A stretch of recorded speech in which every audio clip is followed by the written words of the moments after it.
It's for little 3, 4, 5-year-olds. It's not for grown men and women. There's no doubt. No doubt.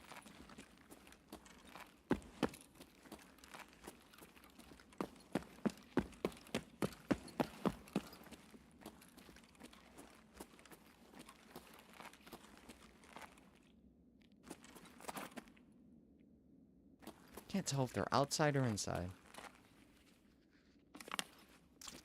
Oh. Нет никого.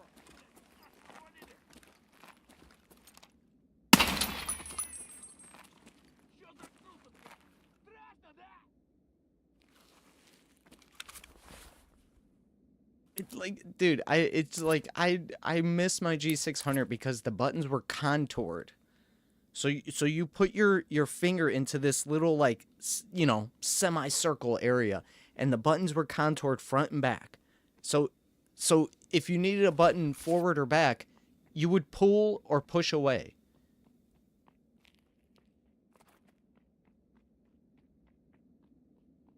Someone is running very far away.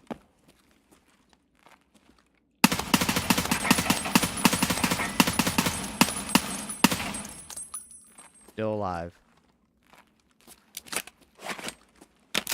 What up, Sean? Did you hear my little rant about the mice being made for little boys and little girls? It's hilarious to me. It's absolutely hilarious. I have... Uh-oh. He joined the Twitch. Hail to the king, baby. Leave me alone. I need to do quest.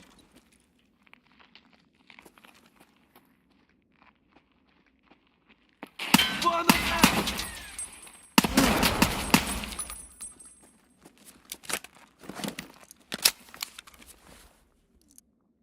I'm running out of ammo. I gotta go. We gotta go. We gotta go. Yeah, I have teeny tiny hands, and this mouse, I literally need a bigger mouse myself. I do feel for the people who actually have big hands, long fingers, because no one out there makes mice that are adjustable, except Mad Cats, but their mice suck. I need a mouse with 12 buttons, minimum 12 buttons on the side. It's a minimum. Every game I play, MMO, RPG, survival, they all have 1 through 10 minus an equal sign. That's 12 buttons for the hot bar. This game, it has, you know, your G, your melee, 1, 2, 3, 4, 5, 6, 7, 8, 9, and 0. There's 12 buttons up there for me to press, on top of fixing jams, on top of night vision, changing tactical items. Who the heck is playing with 2-button mice these days? Like, I feel bad for you being behind on technology. Like, you gotta get yourself a multi-button mouse. But everyone creating these mice, man, they're for little boys and girls. Like, put it this way. I claw on this mouse right now, and I'm almost off the front of the mouse. How am I clawing and still falling off the front of the mouse? I have tiny hands.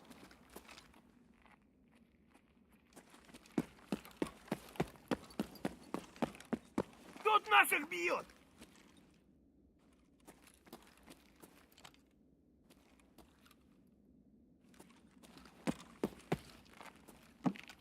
Да вот он! You guys gotta stop coming here. Alright, I gotta go. We're out of here. I literally can't just stay here shooting scabs all day. I'm running out of ammo. Still got one more spot to get to.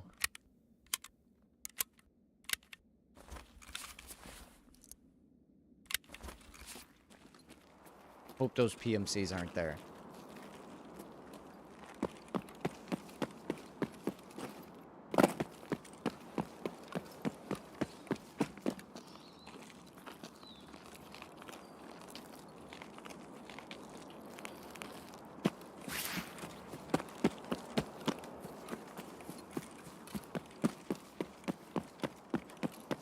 Yeah, you guys missed my clip.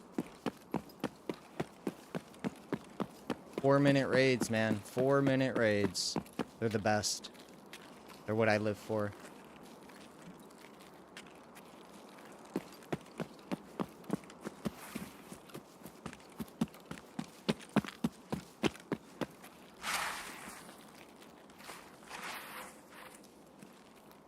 Okay, now this one I don't really know where it's at.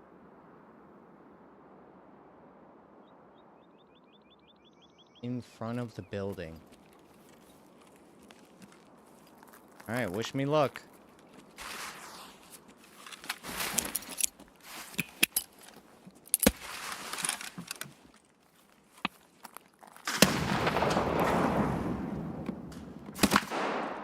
Слышь, ты импортный!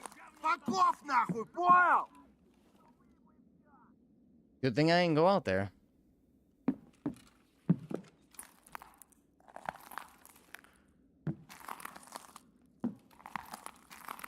I don't see shit, man.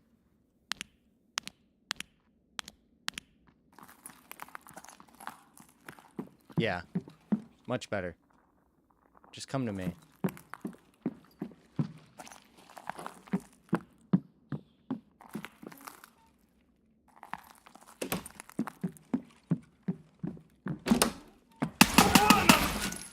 What the shit?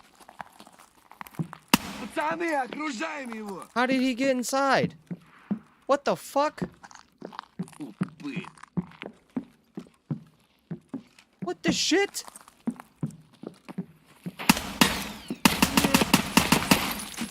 They spawned him inside the room.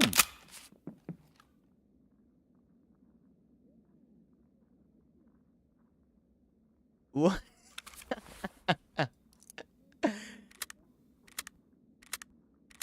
How did he get in that room? Oh, that's fun. That's fun.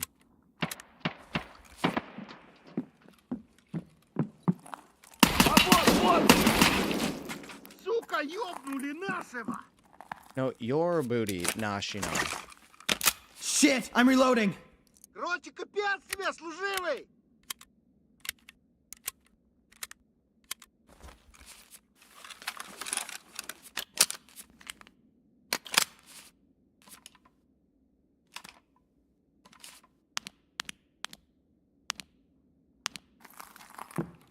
Вон он, сука!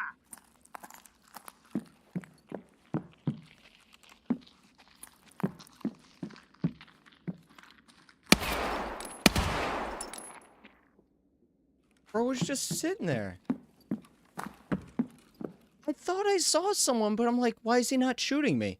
He was just sitting there the whole time. He was I literally saw a little head poking out, and I just thought it was part of like the sandbag or something. No, that was a dude the whole time. That was a dude the whole time. Holy crap.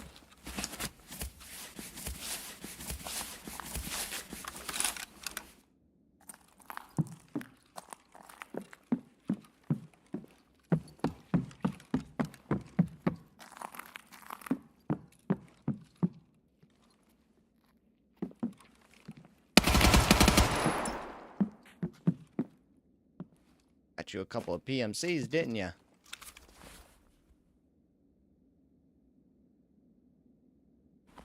You guys got any grenades? I need granatas. Okay, somebody killed you guys. Somebody killed you guys.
I don't see him. Do you guys see him?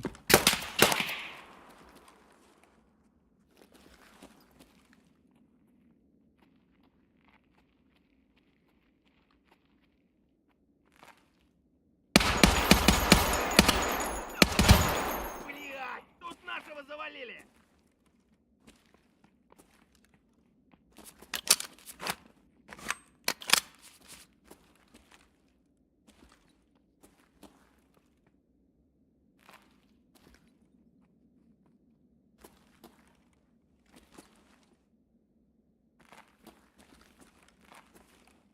Need to get out there.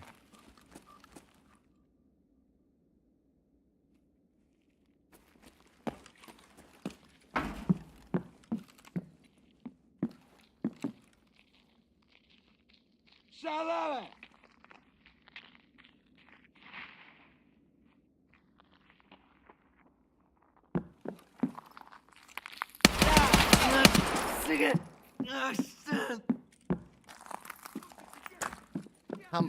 Dude.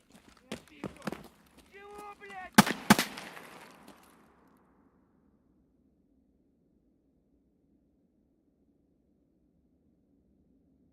Let's go. Let's go. What the fuck?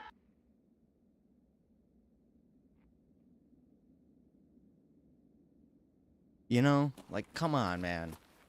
Кепка ебаная! Ебашь кипарика!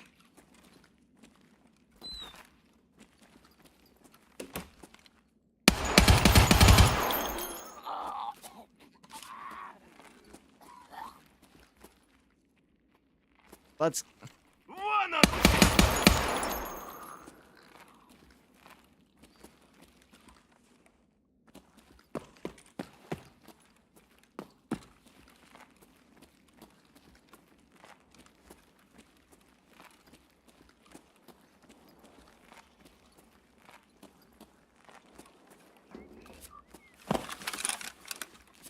Alright, last grenade.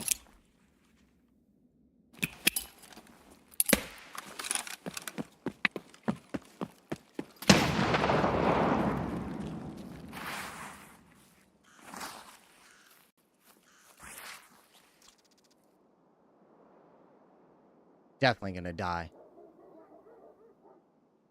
Let me finish this dumb quest. Thank you, good sir. Now you can shoot me.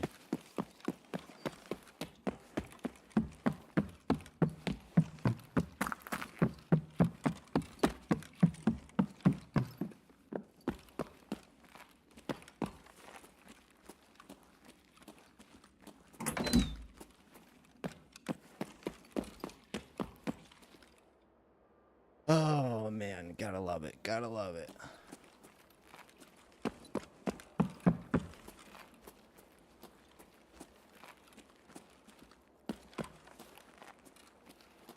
Oh, if anything ever spawns here.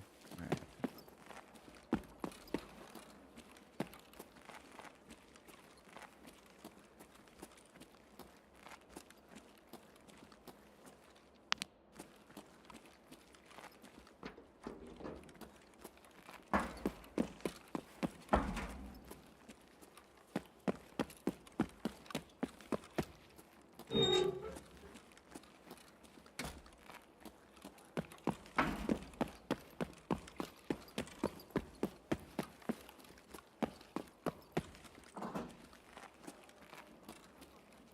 Ну-ка, блядь, все сюда ко мне!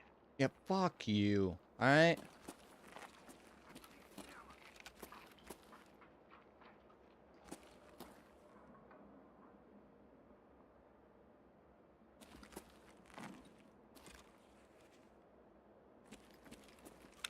No grenades, minimal ammo. I gotta go.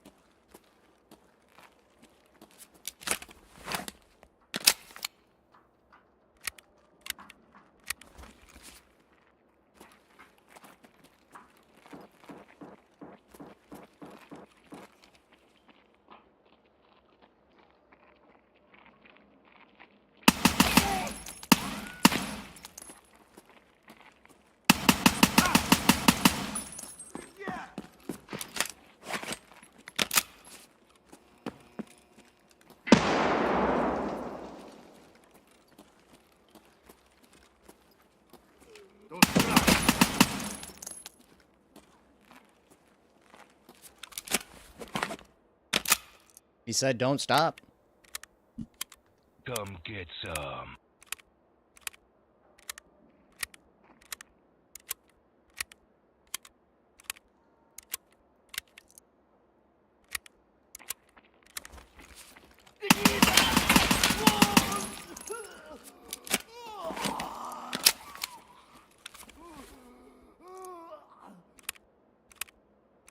One more. Two more.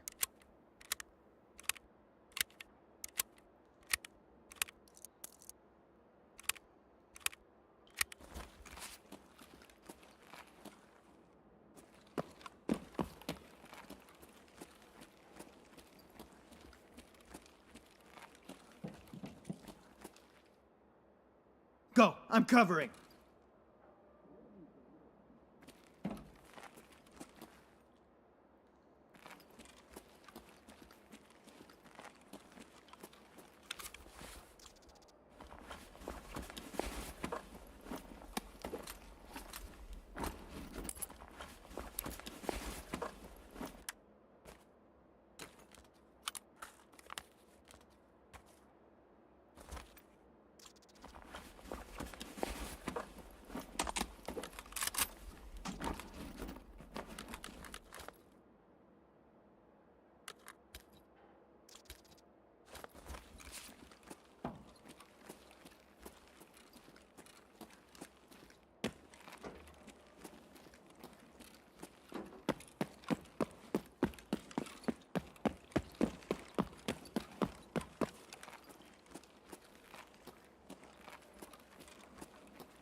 Guess he didn't see me. Walking away from me.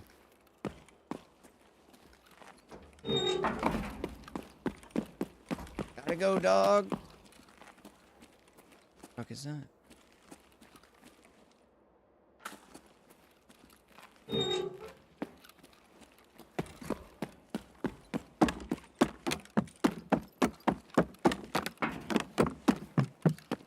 Alright, we're done with this section of the quest.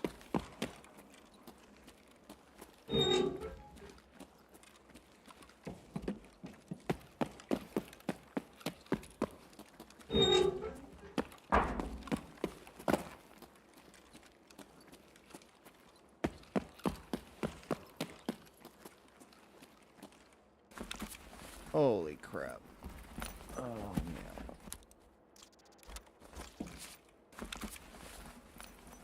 Both cold and sweating, you know? It's a joy, it's a joy. Oh, some Pevco. I haven't seen Pevco in so long.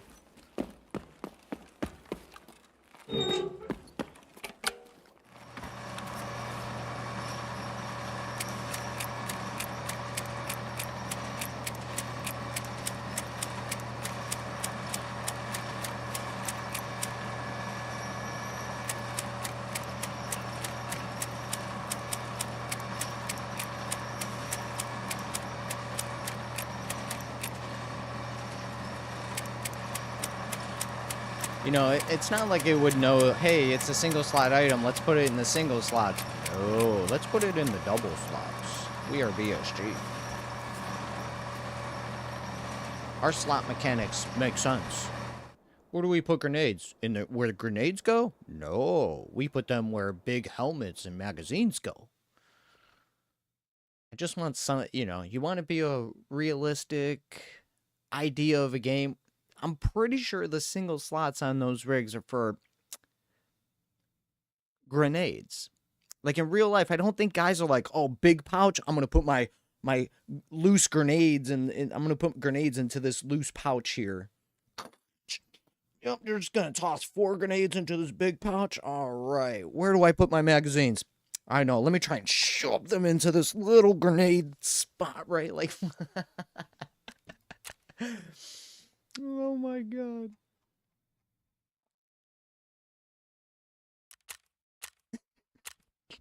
Like, just some common sense to you guys are creating this game based on realistic fundamentals and the structure of it Makes me laugh every time. I'm going to put my grenades and my ammo into the dual slots, into the 4 slots before the single slots. What? I would have been, as a coder, I would have been like, hey, where do you guys think we should prioritize, like, putting loot and stuff? I know. We'll put, I know. Here, we'll put the ammo where the magazines go. We'll put the grenades where the helmets go. Yeah, and then we'll try to shove magazines into the single slots. Oh, you guys kill me with this game all the time. All the time. Like the process of going through a game and being like, okay, we got to code it. We got to code something so that when people loot, it's got to go somewhere, right? Okay, so where are we going to put loose loot? I know, let's put it into their rigs where they use stuff. What? No.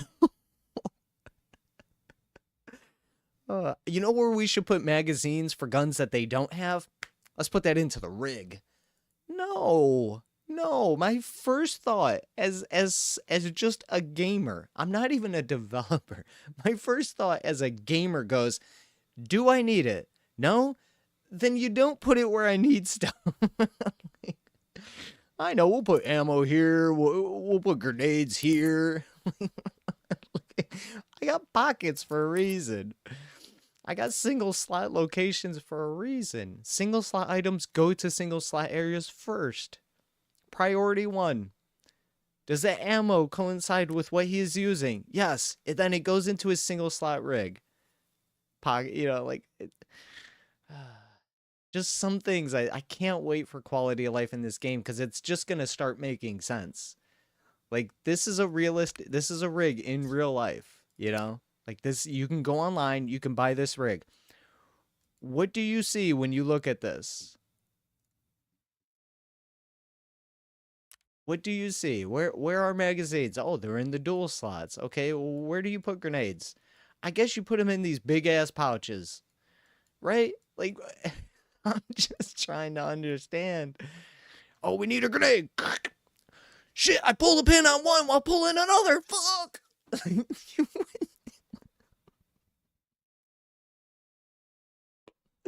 It makes me laugh, dude. They're using this stuff in real life. They're shooting these guns in real life. They're wearing these rigs in real life and then coding it in to go, where do we put shit? How did you use it? You're the ones going out to freaking Cry Precision to put on their rigs to see how they should work in the game, and then you go, how do they work in the game? Like they do in real life. At least start with how they would work in real life. I'm going to shove grenades into a loose pouch so that when I go to grab one, I accidentally pull the pin of another one because it's stuck. You know, there's one here in a corner, one here in a corner, and I grab this one, but the pin gets pulled on this one because it's stuck underneath this one. Yeah, that's a smart play. If that's how Cry Precision design their rigs, many people are dying with those things. Dude, I'm just a gamer. And I can think better than these developers. I can't code, but I definitely have better ideas as to how things should work. There's no doubt. Gamers can outplay. It just makes me laugh. It really does make me laugh. Like, come on, guys. Just think about the stuff you are actively using to then code into your game. I'm just the gamer going, why would I put ammo into a 4 slot? Why would I put grenades into a 4 slot? Why wouldn't I put them into single slots first or only? I don't know. Just make it make sense. You guys are killing me, man. Oh, man. Okay. Let's move on. Oh, there's too much, man. The game is hardcore. I don't need the simple rig and backpack and pocket mechanics to be just stupid, you know? Just make them make sense like they would in real life. Where am I going to put my pod for when I'm playing paintball? I know, I'm going to put it in my pants pocket. What happens if you run and slide? Now all your paintballs are broken, gone. No, you put it in the slots for the rig where they go. You would never put your paintball pods in your pocket. It doesn't exist. I gotta run and move around. I go to run, I go to slide, I go to run, I go to jump, and now all of my paintballs are broke? because I put them in a place where where there's a lot of action and movement and jostling around. No. You don't put your paintball pods on on a hip holster. Like, just make it make sense, man.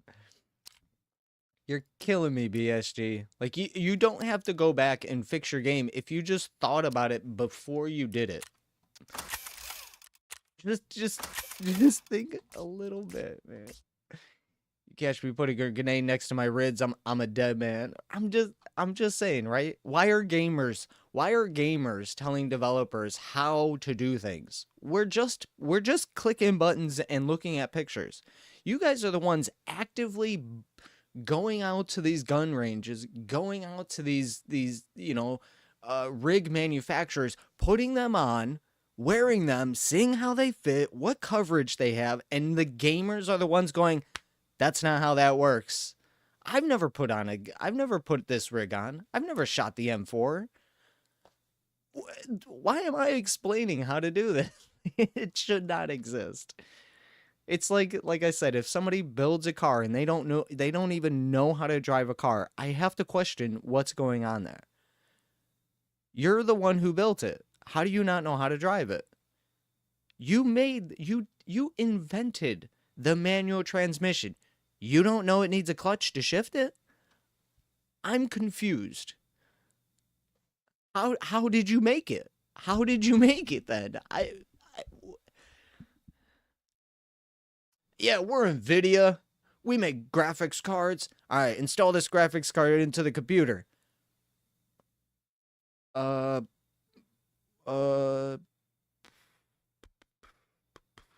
Is there a USB adapter I use for this? Or, like, you made it. Why are you asking people? It should not be a thing. You created it. You invented it. Gamers should not be telling you how to make things correct. They should be telling you what we like about it, what we don't like about it. Not, hey, that's wrong. Wrong again. All right, let's move on. At least I made it out and didn't die in 4 minutes. Because it's getting rough out there, ladies and gentlemen. It's getting rough out there. Do I still have my M4? I do. Okay. So we can sell that one.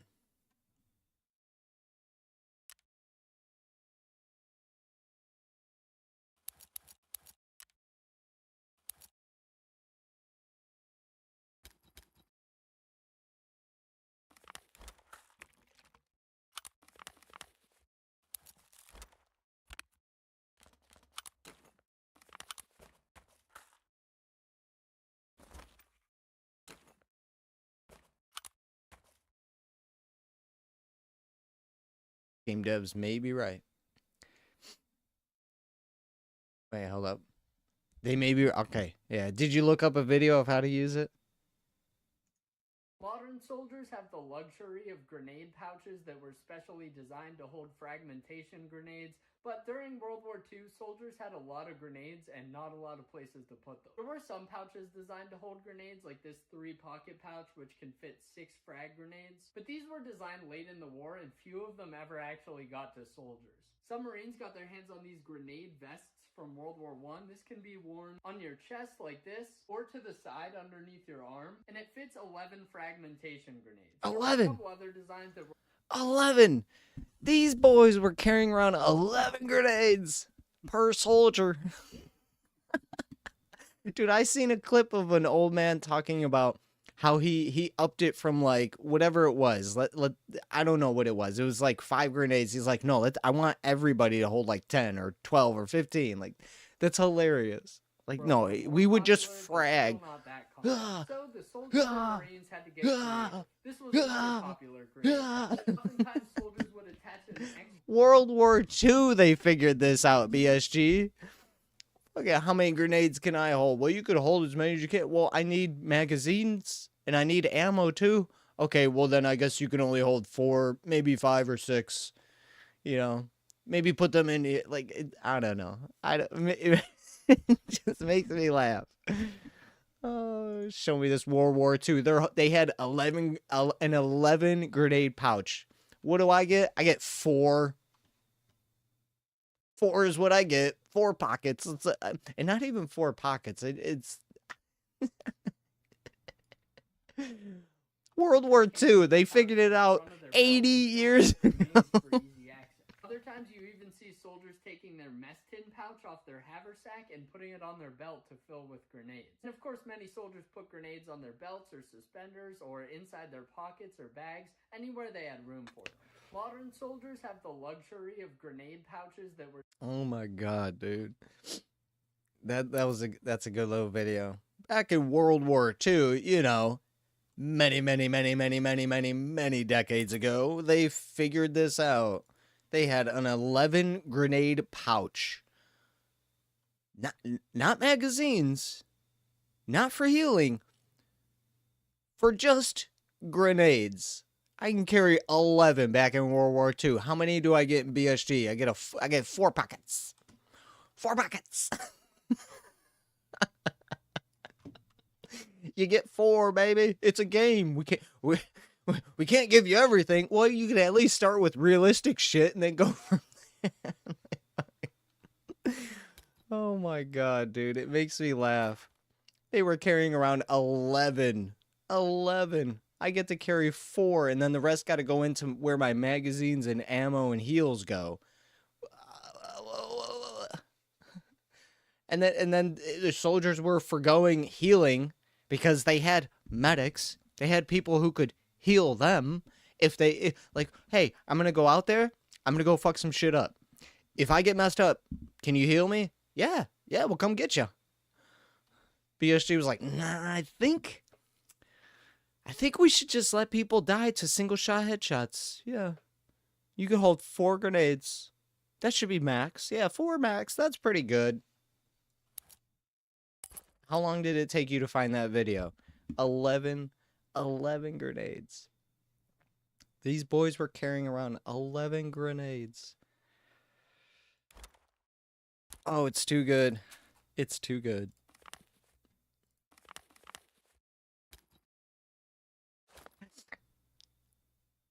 Don't slip on the deck. Dude, that's too good. I'm glad you posted that. They figured it out 60 years ago. 80 years. Fuck, man. Am I getting my times wrong? Like 60. Oh, what am I thinking of? Was that Pearl Harbor then? Or okay, what the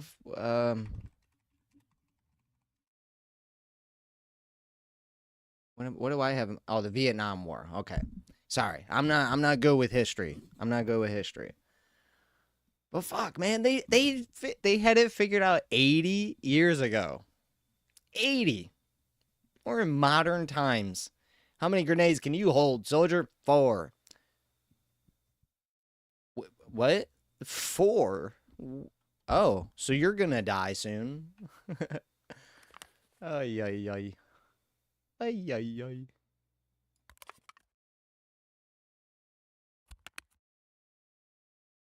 BSG.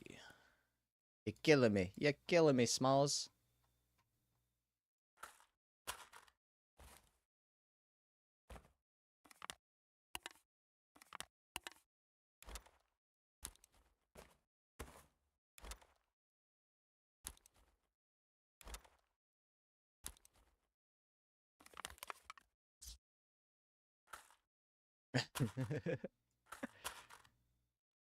It's a video game. It's not supposed to be realistic. It could at least start at being realistic. That's where I would start with a video game. It's less than realistic? What? All right. All right. That's the idea of fantasy, right? Well, it's a made-up idea. It's not supposed to mimic or even be remotely close to what realistic is. Okay. But I think you should start there. You know. I know big dudes who can run a mile, you know? I know big dudes who can run 2 miles, 3 miles. I start playing a survival game, and my my dude with, you know, fucking muscles on top of muscles with, you know, an 8-pack abs and, you know, fucking cut thighs and everything. He can run 14 feet before. I'm out of breath. Why are you out of breath? Well, it's a game. Yeah, but at least in real life, people can run for their lives. It's a survival game where you can't run. What? Developers kill me, man. They kill me. It's their plan, right? It's legit their plan. What do you like to do? What do you like to do to gamers? We like to kill them. No, please don't kill me. Please don't kill me. Oh, it's too good, guys. It's too good.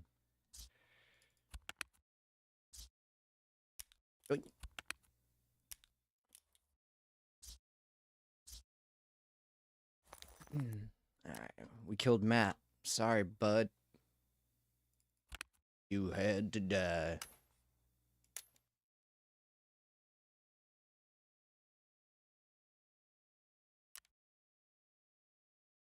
Oh, I did have the RBST key. I totally forgot. I did have it.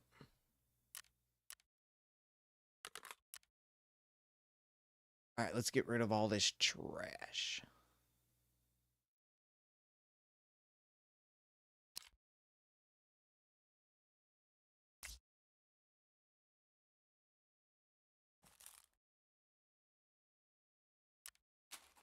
Is this full? Yeah.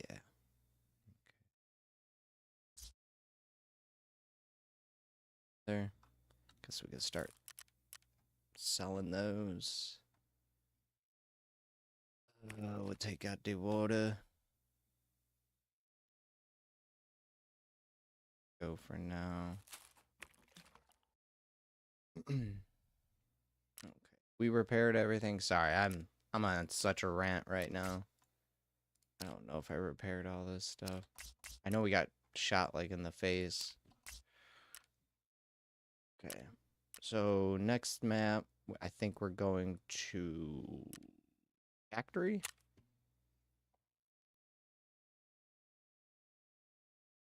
Alright, so we're going to factory. 2, 3, 4, 5, 6 cameras for factory. Okay, yeah, we could do that. We could do 6.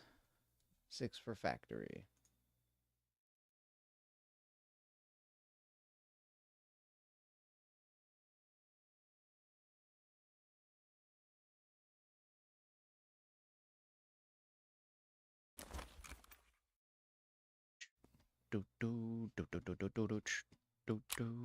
Hey, we see that you lost your gear to 4-minute raids. We just wanted to let you know we're gonna look for it for the next 24 hours. Yeah, so I think we can not. I already have one of them done. I don't know which one, so I'll go down this list and figure it out here in just a little bit. Spy up.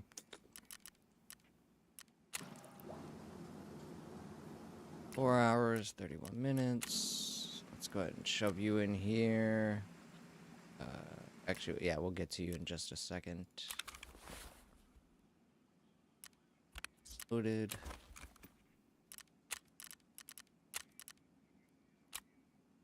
I saw Pestily mention something like get rid of drip out or whatever, and I was like, get rid of gunsmith. Like, drip out's pointless. You just gotta find bags, and I forget what they said. Like, like, people were complaining that drip out takes away from the cultist circle or something, and I don't know what that means. No one, like, explained it. I didn't really look it up, but they were like, oh, yeah, when it ruins cultist circle, or when it ruins scav case, or something. I don't know which one it was. But people were complaining that drip out messes up cultist circle, I think. And I was like, and that's why they were like, yeah, remove it from the game. Drip out drip out's stupid. Gathering bags and stuff like that. I'm just like, well, that's basic. Gunsmith is stupid because you don't even have to you don't have to do anything. You don't even have to go into a raid for gunsmith. You know, you just go to a shopping list online, and once everyone makes the shopping list, you never have to think about it. But drip out, you have to actually go out and get these rigs. I think that's a little bit more meaningful than gunsmith. So my response to Pestili's comment about removing drip out was remove gunsmith. All of them, all of them, except I think there's just the one for the last one, Gunsmith 25, where you got to go kill Kaban to get his gun. That makes sense. You got to go kill bosses to get boss guns, and then you turn those in after you build them up and see how cool they are, whatever. Like that makes sense to me.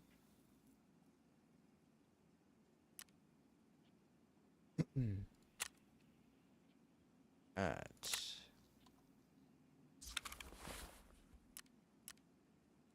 Sell the rest of this crapola.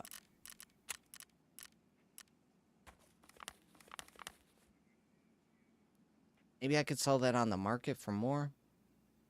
Yeah, let me see what they'll sell on the market for. Maybe we could sell the tool set as well.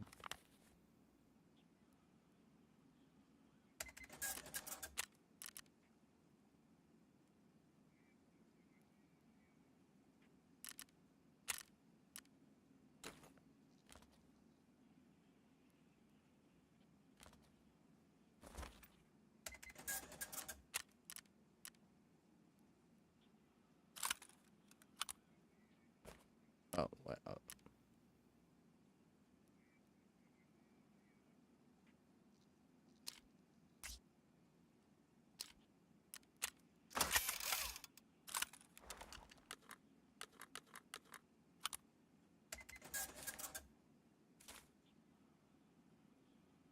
Oh, there's one more hiding up there.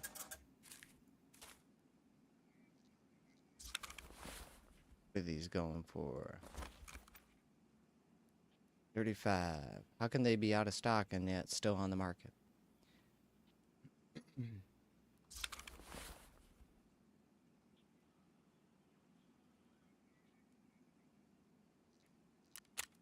Booyah. What are these going for? $77,000.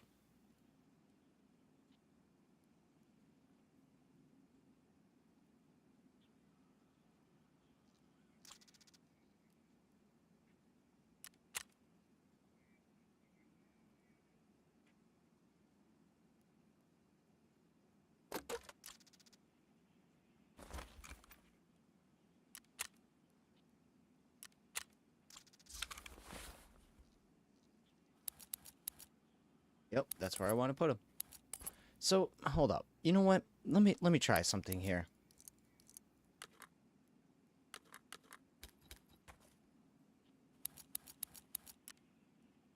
Okay, so they go into pockets first. So, pockets are for grenades, no doubt, okay?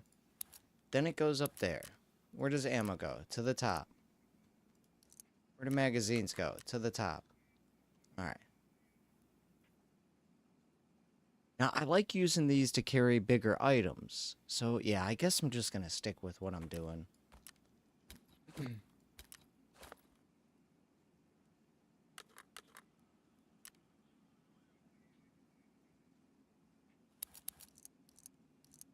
Go here. What, like, when would, yeah, when would it actually go to these slots? Does anything prioritize the single slots? Does anybody know?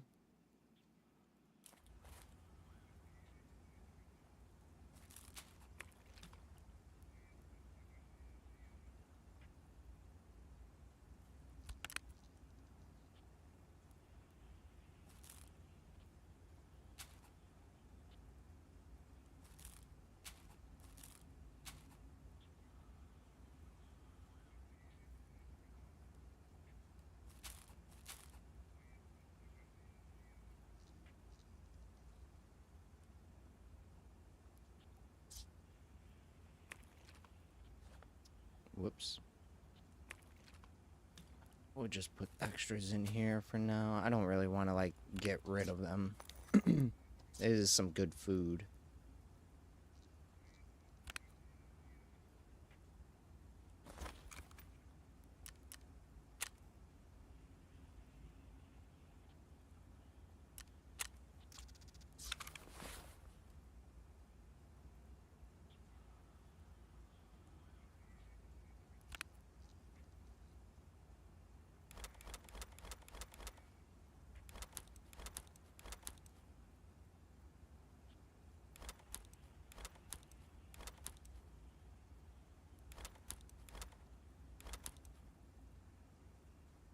Six cameras. We'll see what we could do on factory. I doubt I'm going to get all this stuff done. We're probably going to be in for a brutal couple of runs here.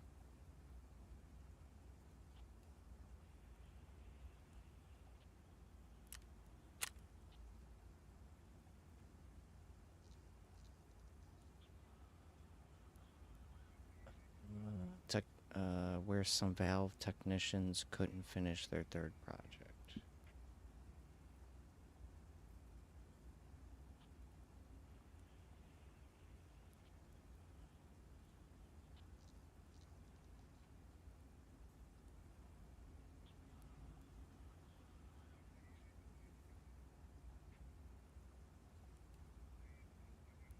They got this in order. Burned books. Third one, Russian chocolate. Okay.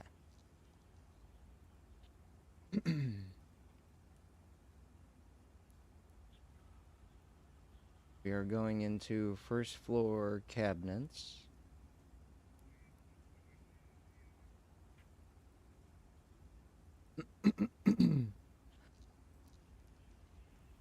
No, I'm not into I don't really get too into top-down type games except No Rest for the Wicked. And yeah, I just don't really have I don't want to say I don't have the patience right now to be learning a bunch of new games. There's going to be a lot of games coming out soon that you're not going to see me play. I'll probably be sticking with Tarkov for a while. No Rest for the Wicked. Tokyo Extreme Racer will probably be jumping back on. Waiting for CarX Street 2.0. Waiting for Stalker 2 fixes.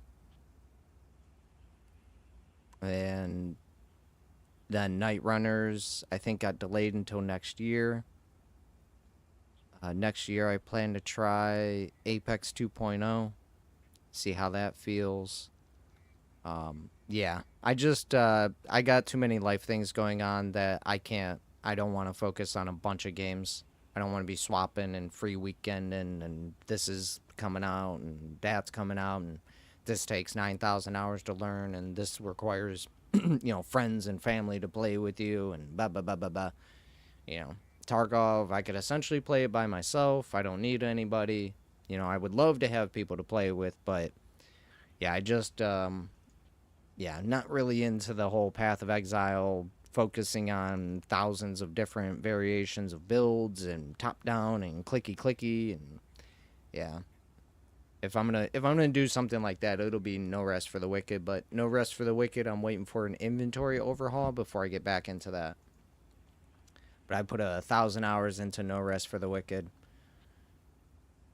I really like that game. May dip back into No Rest for a bit, but 18 months and 2 patches, ridiculous. No, I know, and I don't know if you saw their post today, but they just posted looking for more help. They're looking for help from the community because they can't hire anyone. And I believe they're going to hire this person, but I also have a feeling they're just looking for people to do work for them. You know, so it really is a crazy situation that that team is in right now, Moon Studios. Like, you're asking your community to make videos for your game. How about you get somebody from your company to make videos for your game? You didn't hire a marketing team?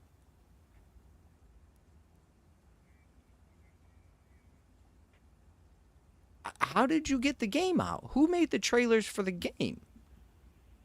I'm confused here. Did you fire someone to then hopefully get free work from the internet?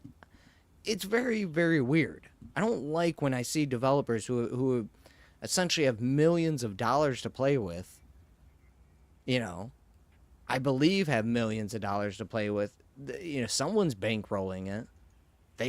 They did have a publisher helping them, and now they're asking the community. Now, granted, like I said, maybe they're going to pay the person, but it does seem weird that, a game development company would have nobody in their team that can make trailers and videos for a game. You made a game. Are you guys really having a hard time making a freaking trailer? You play the game, you cut it in the there are kids that do this nowadays. You gonna tell me grown adults who own businesses can't figure this out? How much money are you making? Oh, you guys are completely broke? Well, then how? I don't know. It's just a really weird situation with Moon Studios. I don't like when I see developers asking for free help. What do you mean free help? We're already testing your games. Now you want people to also market your games for free? Fuck, man. People getting cheap out here anymore. Go learn something. You're a developer. Go learn how to cut up some videos. You know how to code. You know how to program. You know how to 3D model. You can't click a freaking button that goes edit, crop, edit, crop. You can't play. You can't click some buttons. You can type 1,000,000 words per second, but you can't just click a couple of buttons and go, all right, let's get this, we'll get this torch. All right, there's a clip of the torch. Okay, let's use this weapon on this boss. Okay, there's a clip of the weapon on the boss. Okay, let's do this intro. It really confuses me when I've seen many game studios do this. Hey guys, we're doing a little tournament here. We'll do a giveaway for one free game. Send us 1,000 videos. Send us 1,000 videos of our game, and we'll pick the one winner. Well, now they have thousands of videos to use in marketing. No, I would never do it. I would never enter anything like that. I don't like this new-aged, scheming idea that companies have where they just go to the internet and they're just like, yeah, everybody do work for us and we'll give one person a $60 game.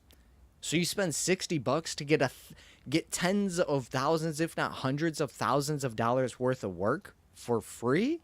Oh, no. Scheming. Very scheming. I hope they're not. I hope they're paying the person that does it. I hope they're not getting free work from them.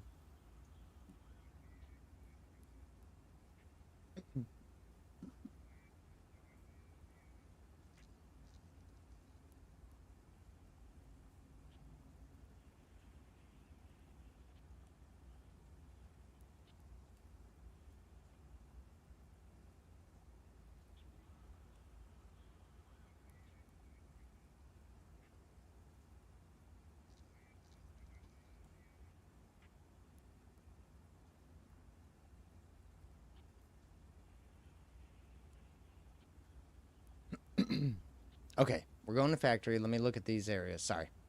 You guys, I'm getting off on rants and shit. Okay, so we got to go to first floor offices.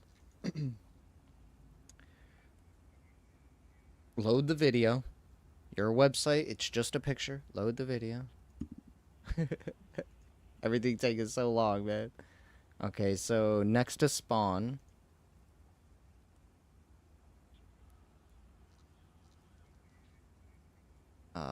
Factory emergency exit. Oh, I need factory emergency exit key. Alright, so I'm thinking we don't do factory yet.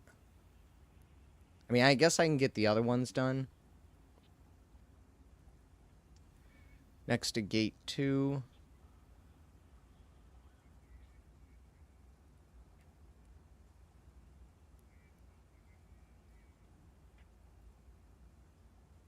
On the second floor of the lab, in the second room, and gate 3 extraction. Excuse me. Alright, let's see what we can do. I'm not factory is going to be crazy. If anybody wants to join, you're more than welcome to join to help me out here. But we're going to jump in. I refer to Mahler and Lion as Lion Mahler.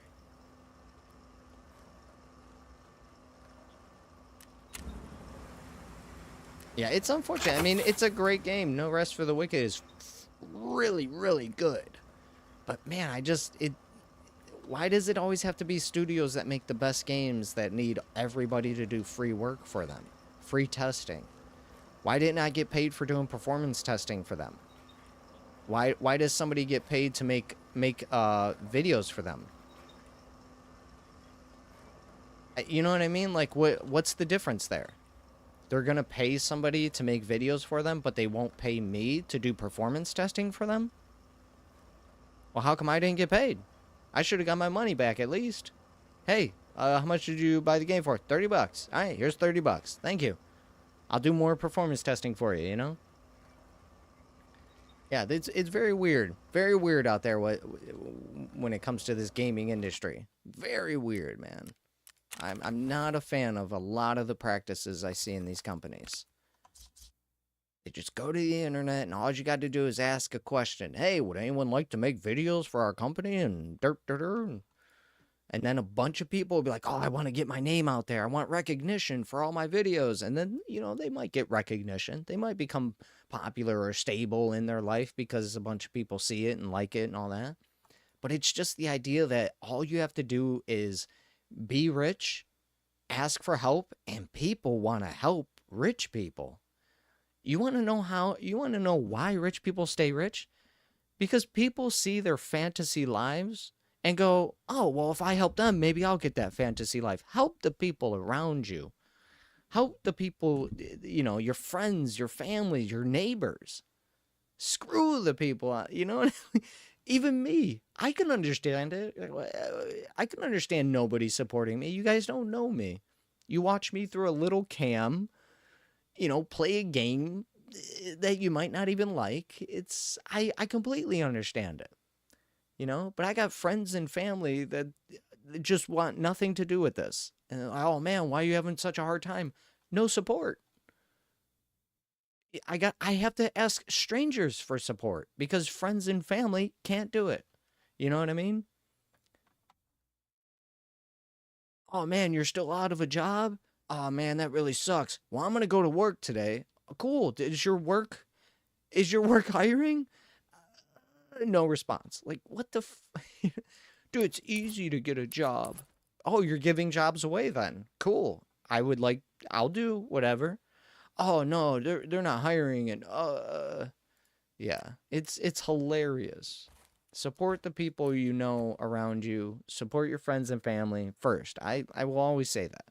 You know, take care of yourself, take care of your family, take care of your friends, then you start helping other people. If all your people surrounding you are in good order, then you could start spreading your love out to other people.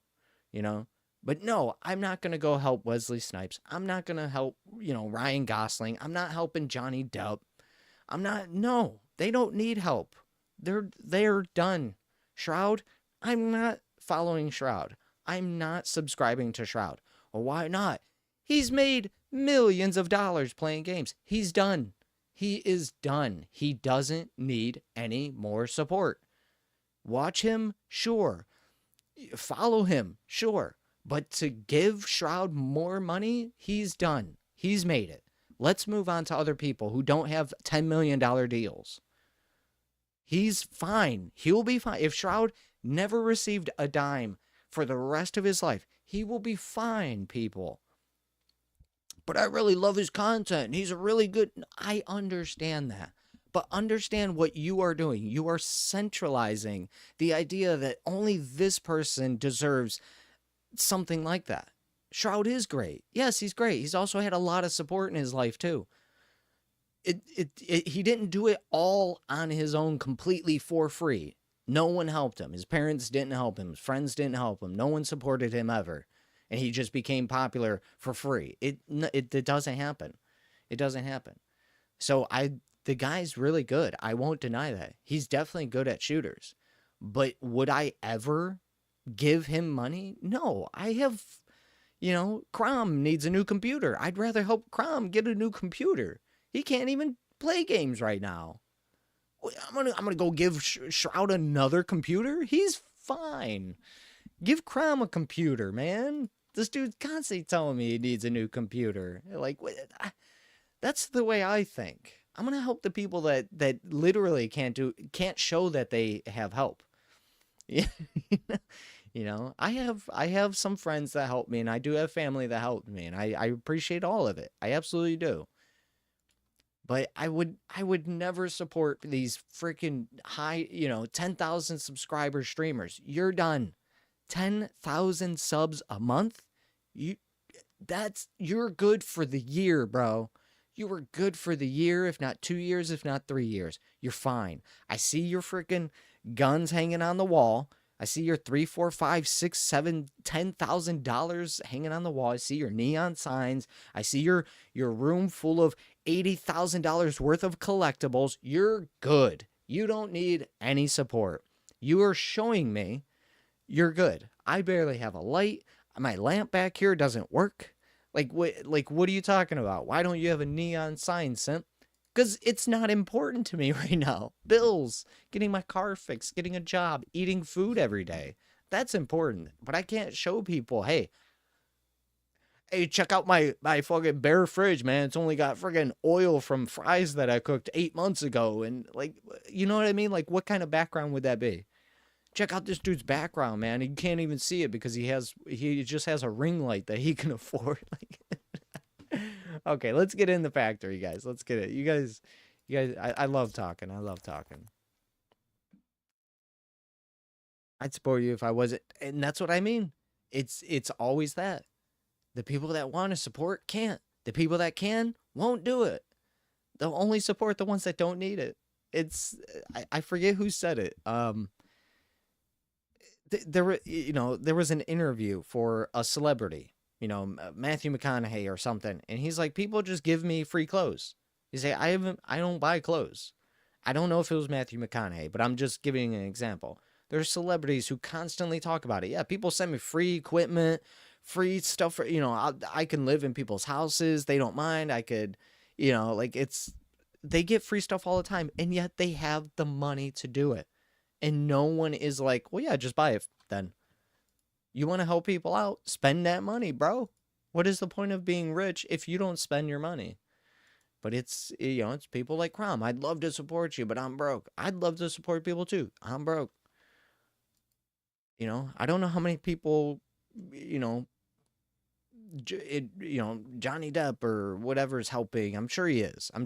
This is what I'm saying. It's like, look at Mr. Beast. He's putting wells out in the world for clean water. He's giving people LASIK surgery to give their eyesight back and all this stuff, and people hate him. He's actually helping people, and people hate that because you can't help people that need it. Rich people don't like when rich people help people that aren't rich because it doesn't help the rich. You got to keep it in the family, man. You got to keep it in the family.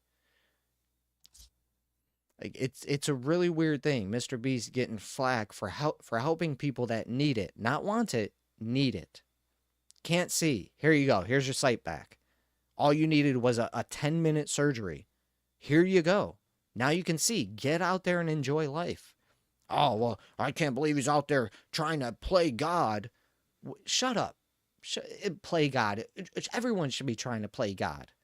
How many people have you helped, That should be in the back of everyone's mind. How many people have I helped today? How many people have I explained something to? How many people have I supported? How many people have I, pushed to do something greater? How many people have I opened up a new horizon to?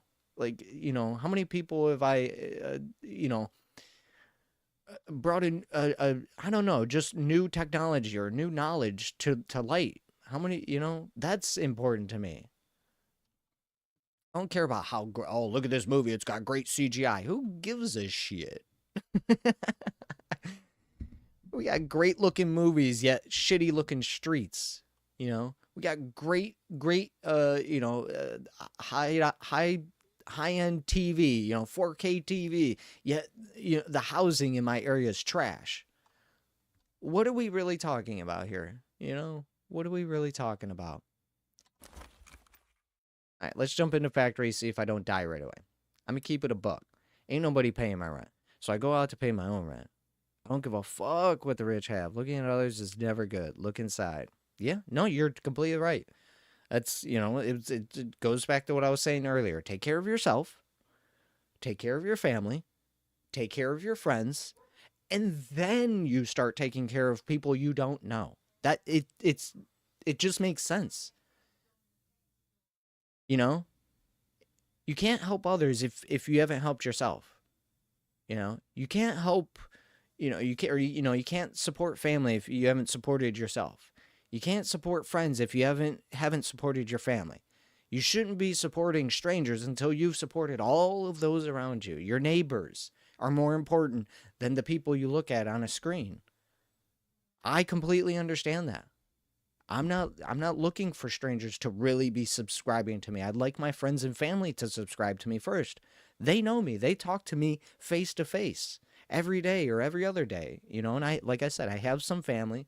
I have some, friends that support the channel. It's awesome. My mom, before she was killed, she supported me doing this. It didn't make us a lot of money. It doesn't make me a lot of money, but she supported the idea of me doing something that's my own thing. Oh, have you go work for a business that hates you and only uses you for your capability until you're dead. Screw that. You want to stream? I'll do whatever I can so that you can stream. You like streaming, you like working on computers, you like playing games, whatever. My parents were like that. What do you guys love to do?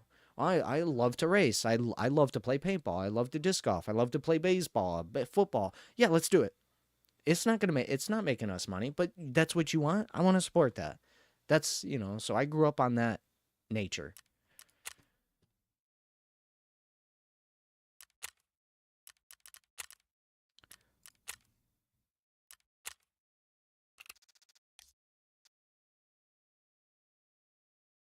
I don't hold grudges. I don't get mad at, yeah, I just want to help the people around me so that they can help the people around them, and then we grow as communities from within.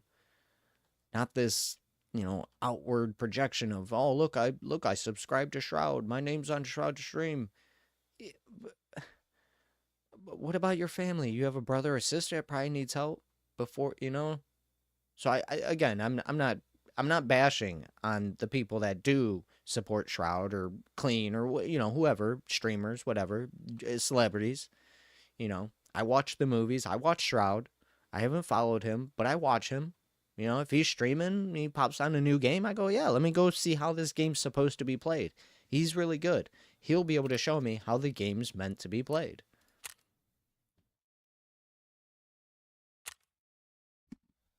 But I'd rather support,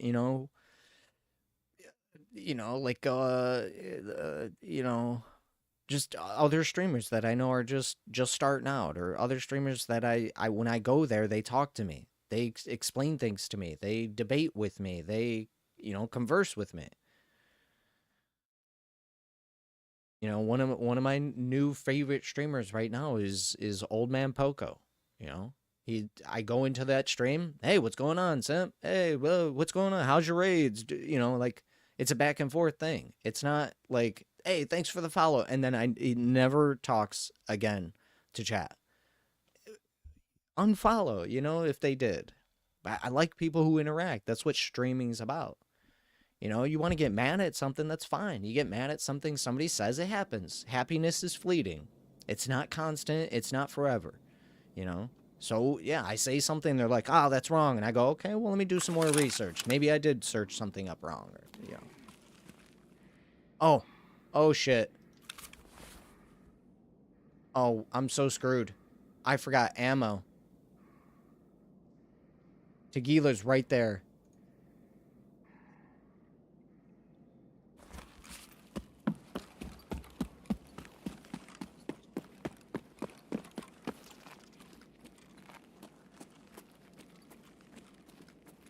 What's up, my buddy?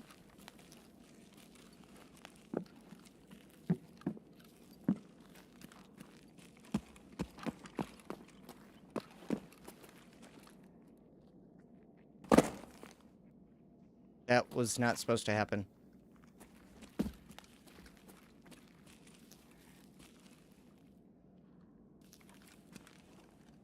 He's right up there.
Вон он, блядь, ебать его! Вот! Я вижу, как тебе больно! Да ты чё там пиздишь?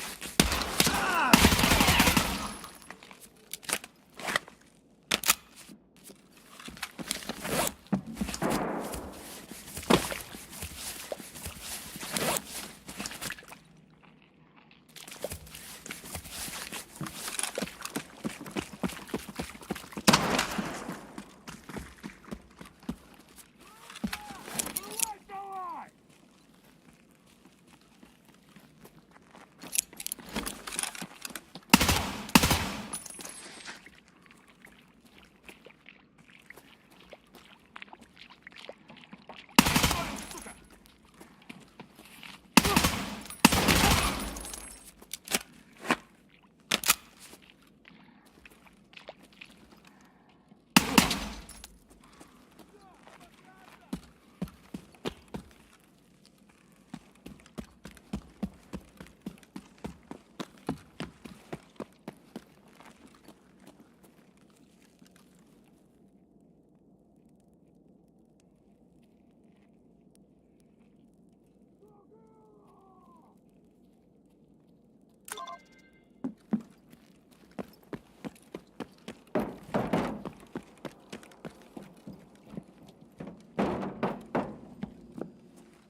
I don't have the ammo for you.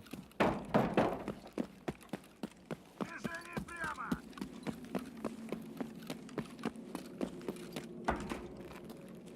Местные пожаловали!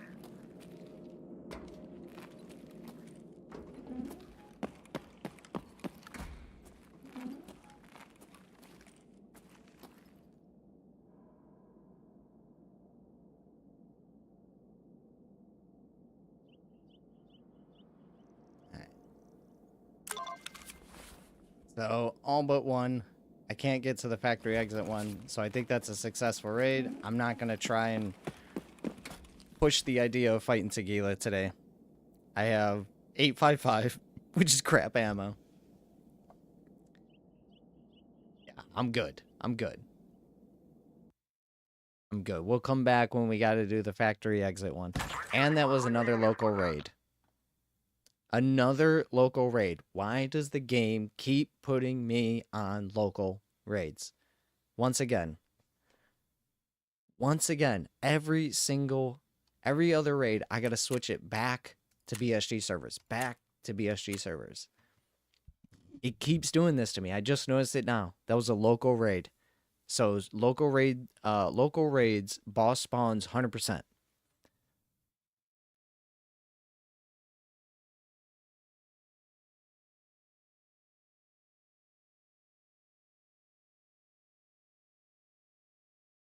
Once again, the game puts me on local. Every time I do a raid, I gotta look to see if I'm on BSG servers or not. I don't know what this new bug is. It just started happening randomly. At least, I don't know, let's say since I started noticing it. Maybe it's been happening since the last update, but that was a local raid, so it's 100% boss spawn. Oh boy. I mean, it's, I won't ever deny it. You know, there's a lot of shit, there's a lot of stuff to Tarkov that I just hate. But I won't ever say it's a bad game. It's not a bad game. I'll talk shit about things, you know, I hate the fact that I died to a single shot to the face. I hate the fact that I take out $1 million loadout, die in 4 minutes, you know. Even though I'll get my stuff back through insurance, yes, it's still the fact that I have to spend $1 million, then insure it for whatever amount of money, and then wait 24 hours before I can use that loadout that I never got to use. You know what I mean? So I can rebuild it, I can get it again. Luckily, I'm far enough into the game where I can get whatever I want, pretty much. But yeah, it's not a bad game. I mean, it plays at pretty good FPS. My PC's 13 years old. You know, my TV is 17 years old.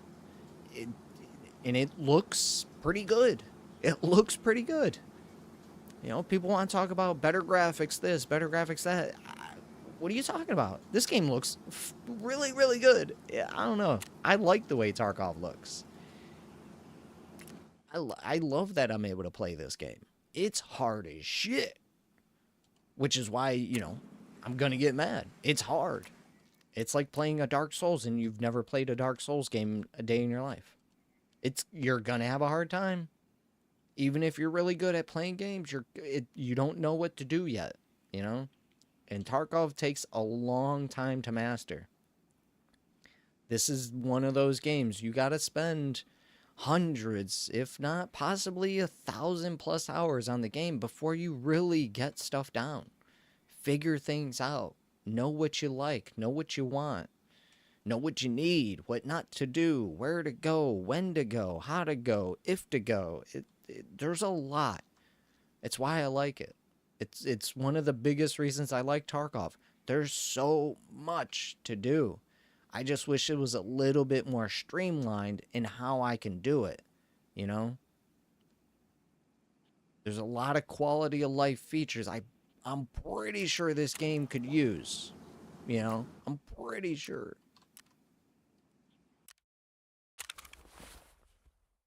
Wu Chang is my first Souls-like at 145 hours and 6 weeks. Yep, it's good. I don't like Souls-like. I suck at them. It's it's I'm sure you've heard these quotes before. You suck at what you don't try.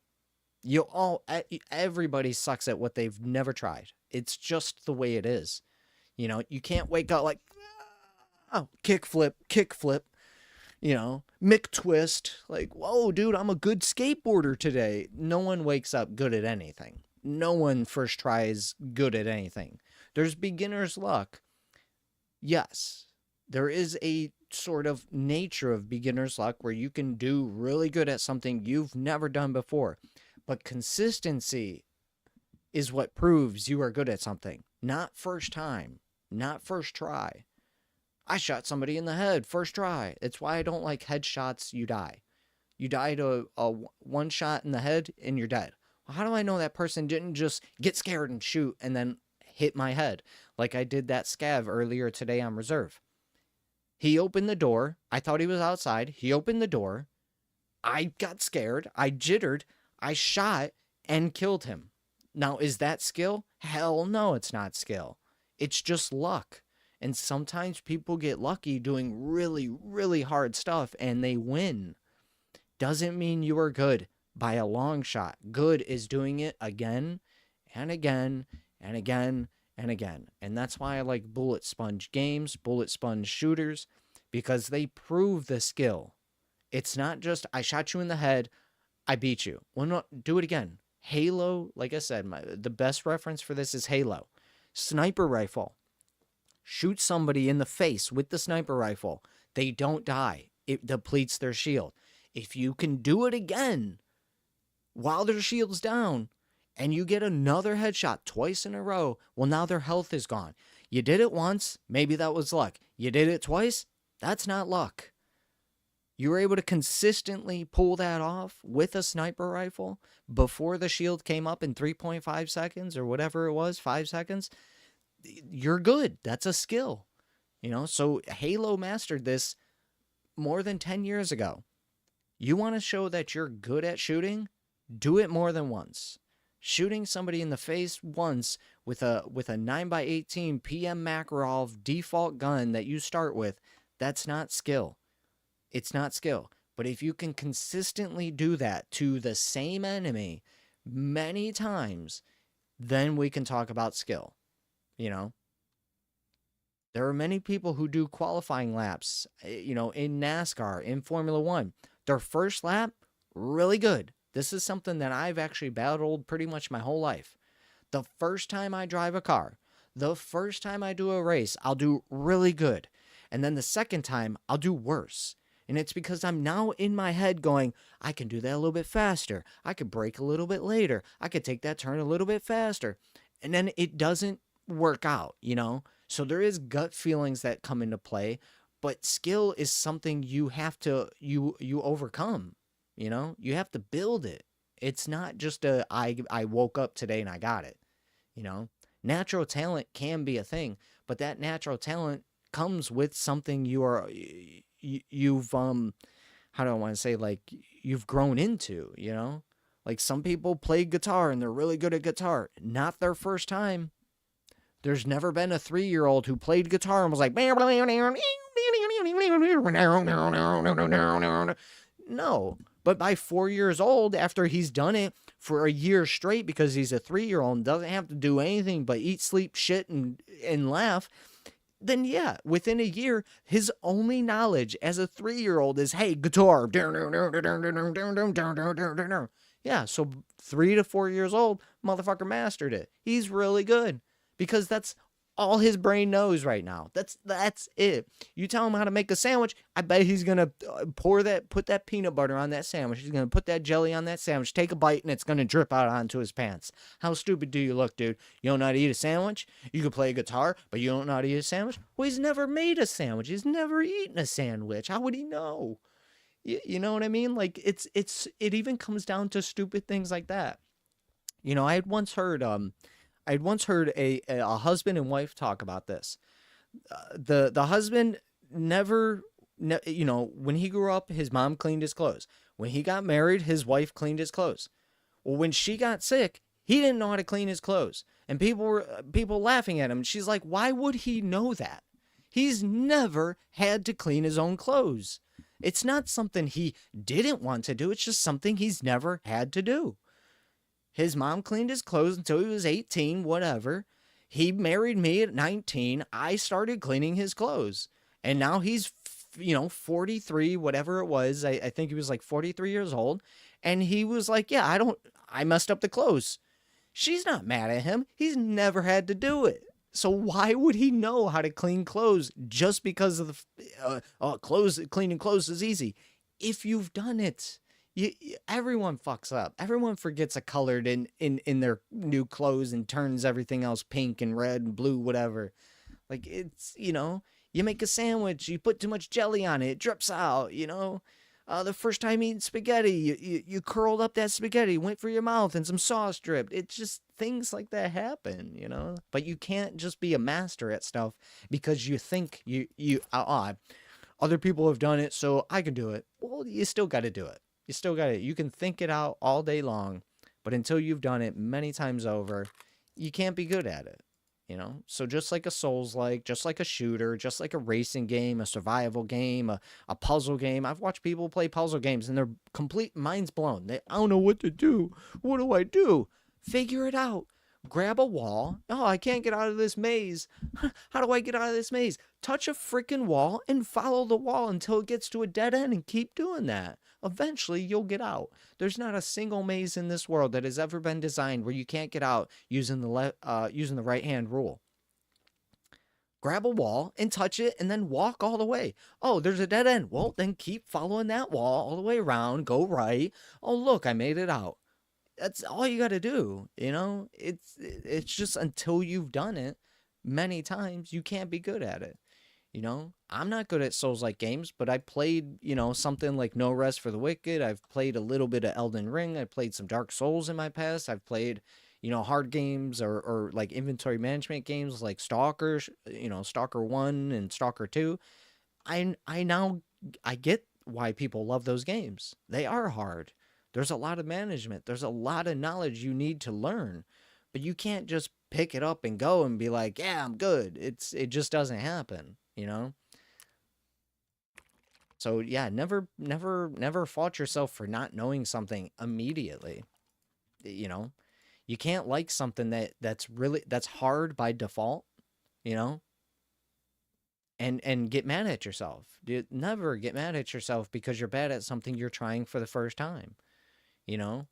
I've said it many times while playing this game too. Like I play Tarkov and I do get mad still. There's no doubt. But there's a lot of stuff I'm still learning too. I still got to get used to dying because I don't die often. I got to get used to throwing grenades. I don't throw grenades a lot. And when I watch other people stream and I see that they got 2, 3, 4,000 hours and they're dying to the same shit I die to, I get a bit of relief. I'm like, oh, this isn't just a me thing. It takes time. You got to put yourself into a position where you're uncomfortable so that you can become comfortable. That's the only way.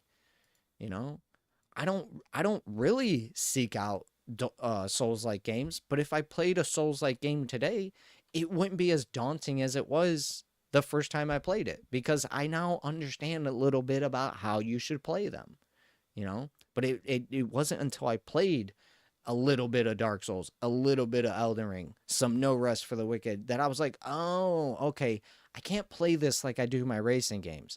I can't play this like I do my bullet sponge shooters. I can't play this like I do my survival games. This is different. I think I can. I can take the knowledge from other games and try to incorporate it into a Souls-like.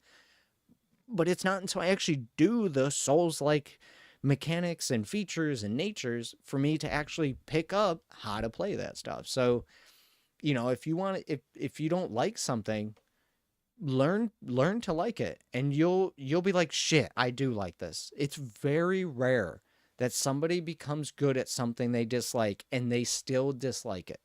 It's very rare. I don't like driving cars. Well, you've been driving cars for 10 years. You've been racing cars for 10 years. What do you think about driving now? Oh, it's easy. Yeah, because you need to get out there. You need to get on the track. You need to tune suspension. You need to change tires. You need to change oil. Holy shit, working on cars is actually pretty easy. It's just like building a computer. There's just little small components all over it, 1,000 components that you just unscrew and put back on. It's just like a computer. You unplug it, you snap it back in. Oil filter, air filter, power steering fluid, changing tires, changing wheel bearings, taking a drive shaft out, replacing a clutch. It's all just like a Connects, playing Connects, Everyone's messed with Legos. How do you build Legos? You just connect a couple pieces together and you figure out, oh shit, that doesn't line up right. Oh, that brick is too big, it's too small, it's too short, it's too long. You just really got to get out there and mess with everything. That's what's, it's good to be bad at something because it means you got more stuff to learn. You find yourself one day going, man, I'm good at everything. Well, now you can start helping people because you're good. Everything's easy. Good. That's awesome. Now go help people. That's hard. Help people learn. Help people understand. Be a teacher. Become a teacher. All right. I'm done. Tried some version of Souls-like, but I failed hard. It's a genre of game I can't find myself playing. First Berserker Kazan. Yeah, I played the hell out of that, but still got my butt handed to me. And you will, what'd you put? 40 hours in? 60 hours? 100 hours? Like that's just a couple of days. That's a couple of days of dedication, So it's hundreds, thousands. That's why that whole 10,000 hour thing exists. It's not just putting in the time, but it's putting in the effort to overcome things within that time. You spend 10,000 hours doing something and you improve with every hour. By 10,000 hours, you will have achieved something. But if you're not improving or you're not learning or you're not trying to understand anything within that 10,000 hours, it doesn't matter how much time or effort time you put into it, I sit on Tarkov for 1,000 hours, but I shoot one gun. I'm not going to know how to shoot other guns. I have to play another gun. So every time I played Tarkov, I'm trying to build another gun. I built the HK416 today. I got the SA58. I got my MCX. I've built, the SR2. I got the SR3. I built the T5000. I got Mosin's built. It's just every day I get on, I'm like, yeah, I don't like bolt actions. I don't like, assault rifles, but I'm gonna try and figure out why I don't like them. Why don't I like this? I need to prove it to myself. Oh, because it's not as good as a shotgun. It's not as good as my pistol. It's not as good as this bolt action. It's not as good as this other assault rifle. But why? I have to build it. I have to use it to understand that. Yeah, here's my SA58. This is for bosses. I'm not using it on any bosses right now. But when I go to fight bosses, I will be using that thing. I totally messed up and we went into a local raid on factory, so that I had to run from Tequila because I'm pretty darn sure my 855 would have done very little to him, Alright, so it looks like I'm probably gonna... Okay, I'm gonna finish this raid. I'm going to do one more raid on Woods. We're going to get the Woods one done. And as always, I appreciate everyone being in here. And I'd love to talk. I love to yeah, this is, like I said, I enjoy testing and talking more than I actually enjoy, like, gaming and watching. Like, yeah, I love this. But at the same time, I didn't give up on games where I couldn't beat the boss. I kept at it until I got it done. So yeah, I learned to move on. Yes. And, and again, I'm not playing Souls-like. I'm not even playing racing games. I love racing. I'm a car guy. I'm a car enthusiast. I love racing. I'm playing Tarkov. It's probably the furthest thing from a racing game you can get. Shooting a gun. Look at something, click a button, boom, I win. It involves almost nothing. You know what I mean? I love racing, but I'm not playing racing right now because I need to get good at Tarkov. I'm good at racing. I know how to race. I know how to work on cars. I know, well, not work on cars like it's easy, but, that's stuff I know. I want to learn more about what I don't know, what I don't understand. Why is Tarkov so good? Why are shooters so popular today? I got to learn this. I want to learn this. I hate not knowing. I hate, I dislike being bad at something that that should be easy. It's a game. It should be easy. I should be able to figure this out. And I'm getting better. But I had to put myself into this shit. I got to play, Tarkov solo. I got to play it by myself. Sometimes I play with John. Sometimes I, play with Shoes, but not every day. And it's good because now I have to figure it out on my own. I don't have anyone to back me up. I'm playing outfield, I'm playing a center field. I'm playing right field. Ain't no one out there to back me up. You want to play second base? You got somebody out in the outfield backing you up. You're the pitcher, you got a whole team behind you backing you up. You throw a bad pitch, you better hope somebody out there catches it behind you. But when you're playing outfield, you're the last support. You miss that ball in the outfield, your whole team in front of you is looking at you. You were the last one to get it, man. Yeah, we missed it, they missed it, but like that playing outfield is very important. A lot of people don't understand that. When I was playing baseball, I was the coach's son. My dad was the coach for the baseball team. And guess what? I played outfield sometimes. Yeah, I loved second base. I loved playing shortstop. I was a great pitcher. But guess what? If I'm going to be a pitcher, you get behind the plate now. Now you're the catcher for another pitcher. I need you to learn what the catcher feels. I need you to see what the catcher sees. You're a pitcher, that's cool, but you're throwing the ball to a catcher. So you need to be a catcher now so you understand what is going on both sides of the ball. The side that's being thrown and the side that's being caught. You want to be good at second base? Well, how many times have you missed a ball? Well, I've missed a few. Well, now you're in the outfield. I need you to see what it's like when no one can back you up. You're the last backup. And, I'd play outfield. I'd play center field, left field, right field. Play shortstop, play first base, second base, third base. Play catcher, play pitcher. Play all positions. Everyone should, I love first base, but let's put you at third. You might actually be better at third. Have you played third? No, we're putting you there. Hey, man, he's actually pretty good on first. Okay, well, this guy's actually pretty good on third. All right, we'll keep you guys there then.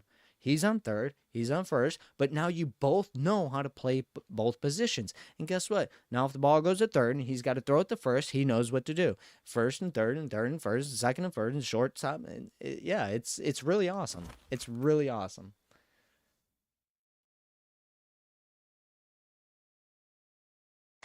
I'm just spouting shit, man. Okay, let me grab some more ammo. I'm going to do one more raid on woods, try to get this done as quick as possible.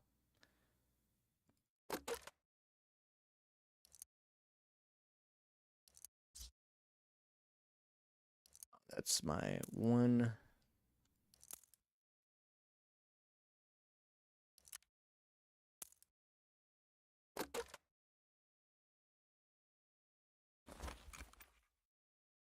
Took me an hour to beat him. It was fun learning the mechanics, yeah. Playing Souls like with 14 FPS. Yep. And sometimes, there's also that, people want to talk, oh man, dude, why can't you see? Well, go out and, like with this game, it's, me shooting, it's kind of rough. Me running around looking for enemies, it is rough because I'm playing on a old PC with low FPS. I'm playing on an old TV that literally has white lines around everything when I move it. It's blurry. It's very blurry. Good monitors today, you won't understand that. Kids playing on 120 FPS with 120 hertz monitors, you have no idea what it's like to play at 30 FPS with a monitor that has 10 millisecond, refresh rate. You're not going to understand why can't you see? Well, because it's legit just blurry. Anytime I move, it's blurry. But somebody's watching on a 120 and they're going, oh, the game looks fine on my end. Well, come on my end, see it from my point of view, take my 40-year-old eyes, put them into your head, and you'll be like, oh, damn, how do you see out of this? Your left eye's blurry as shit, and your TV's blurry, and your PC doesn't run at 60 FPS or 120 FPS. Oh, okay, never mind. I see why you have a hard time. It just makes sense, you know? It just makes sense at that point.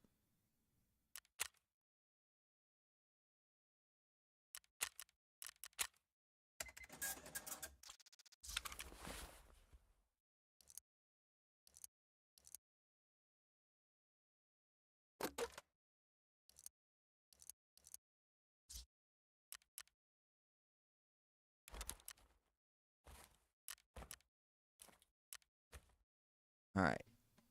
Camera on woods. I'm gonna do this real quick.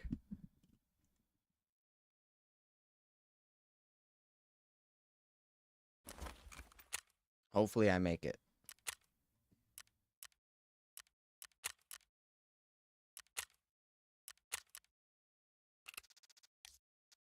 I don't know why I'm such a habit to do that.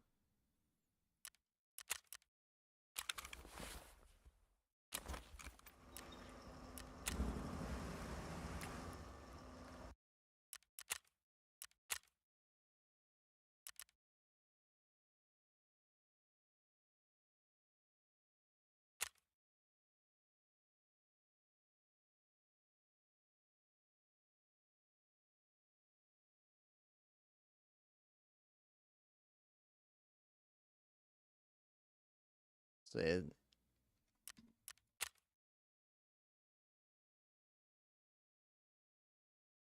I almost messed it up again.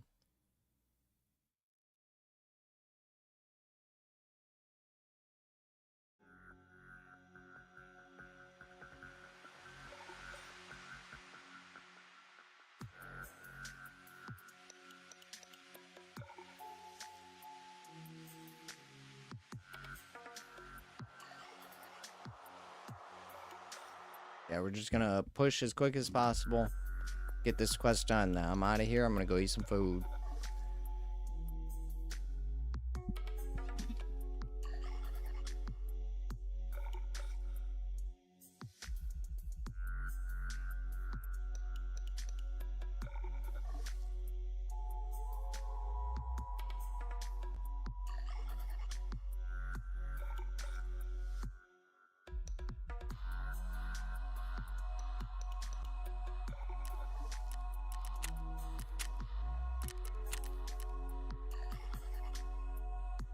Playing on local servers again.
They're gonna put me near a scab house or military camp, somewhere around there.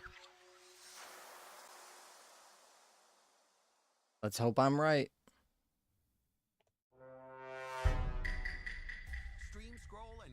No ads, please. Andor needs better ads. Go back to ads with the artist. I don't even know what this ad's for. I've never listened to it, but I always hear something with Breeze Line or something. I have no idea what it's for.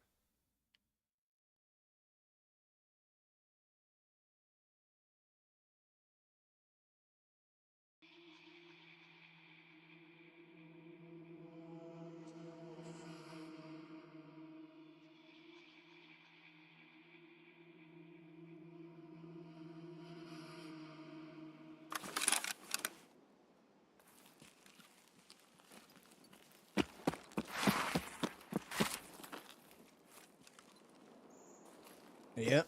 Okay. Put me near a scab house.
What up, show?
Yeah, unfortunately, this will be my last raid for tonight. I'm gonna go eat some food after this. I'm just trying to speed run this mission as fast as I can. We're looking for a car on the power lines. I've been to this car before.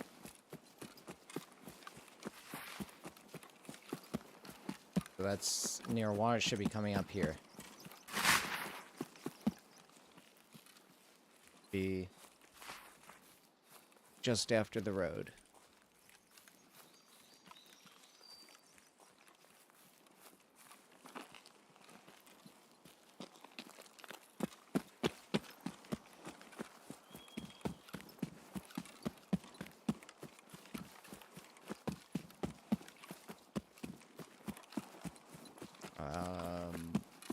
Maybe one more?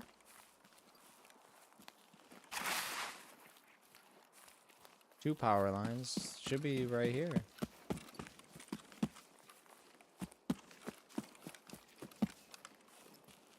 How did we make it to... We passed it? 1, 2, 3. 1, 2. I guess we passed it. Oh, there it is. It was on the left side. I was too far right. I was like, well, I counted them out. As soon as we hit water, I knew I was wrong. I see it.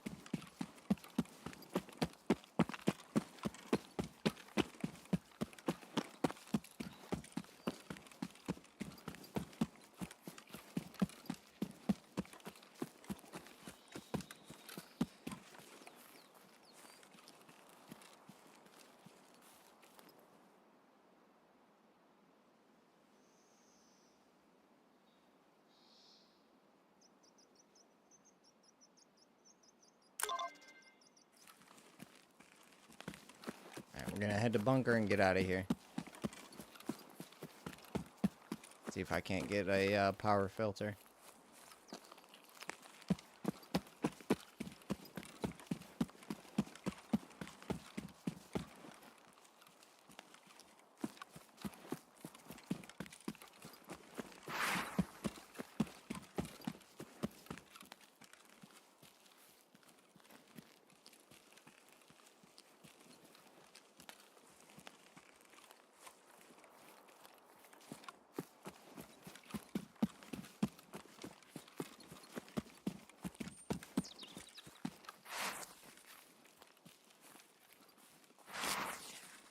Is it this one?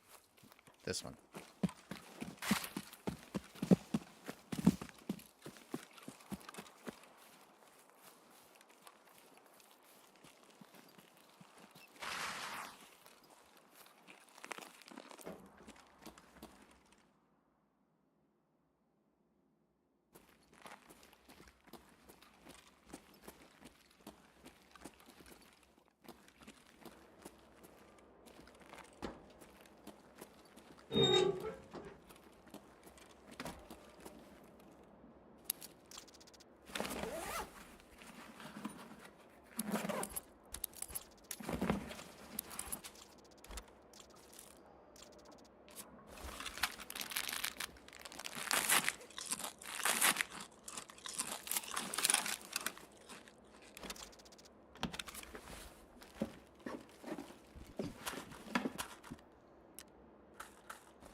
Excuse me.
Yes.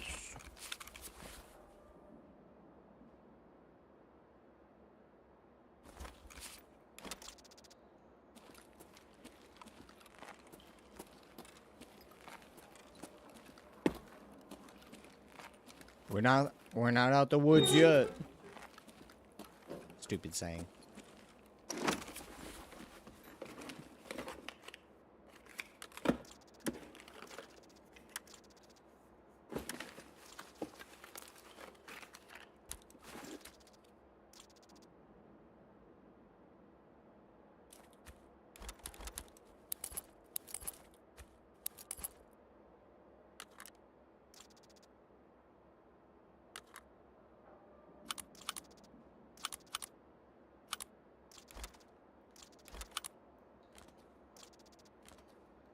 Definitely want that.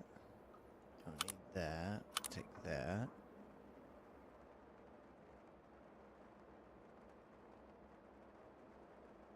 That's pretty cheap.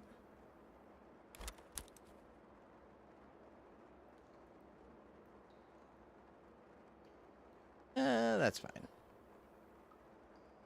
I don't know if those go for a bit. Alright, let's get out of here.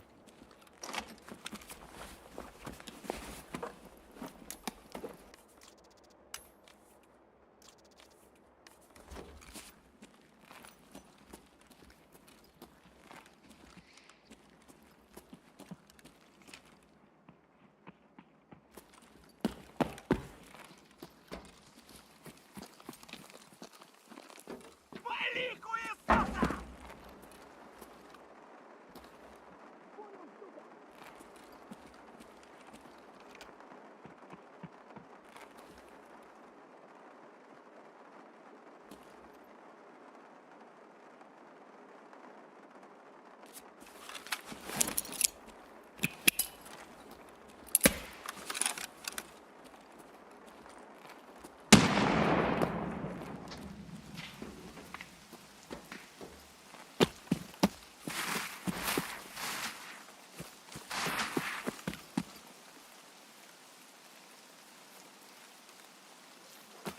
They were running. I have no clue.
На, блядь, жри, сука!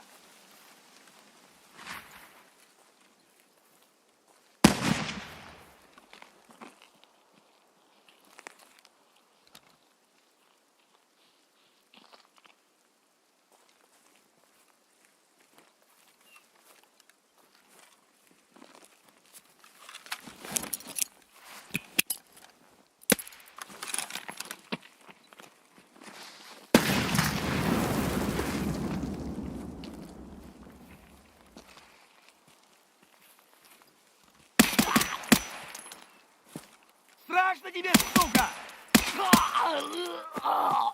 Too nervous for this.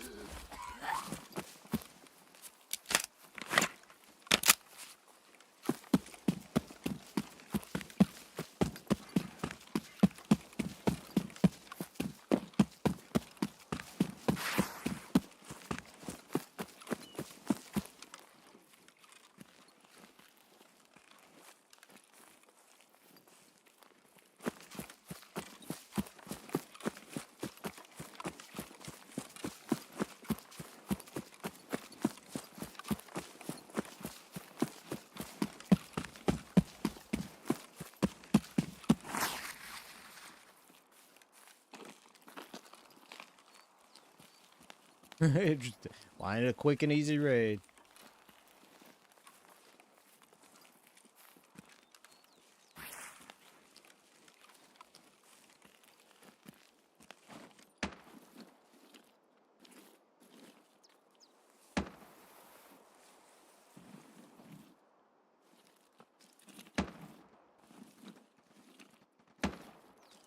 Yeah, let that action stay over there.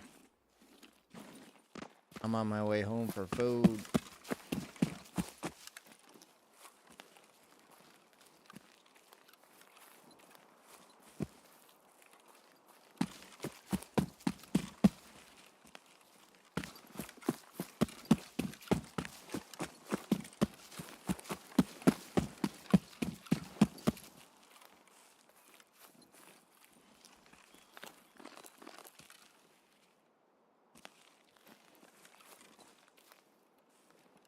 Down, down, down, down, down, down, down.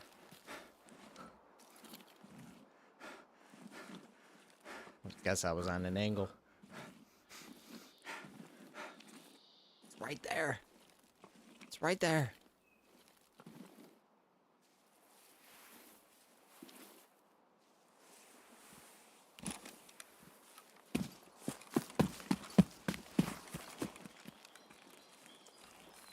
Somebody started up their car right as I went through that bush. Scared the crap out of me. Alright, we're out.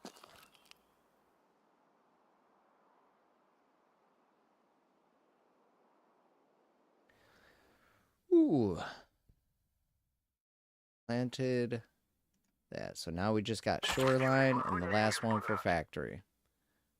And I don't have the factory exit key, so maybe I could just buy one. We can get that done tomorrow. Yeah, I'm cool with simple raids. I don't need a bunch of stuff and always filling it up and nope, I am good with just getting my task done. That's going to be it for me. I'll be on tomorrow, hopefully for a much fuller day.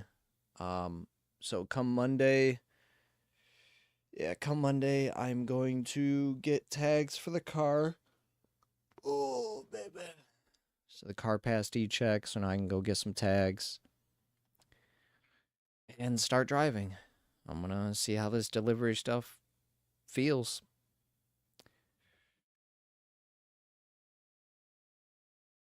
And hopefully we get an actual job, though. I'd rather have a, yeah. You guys know.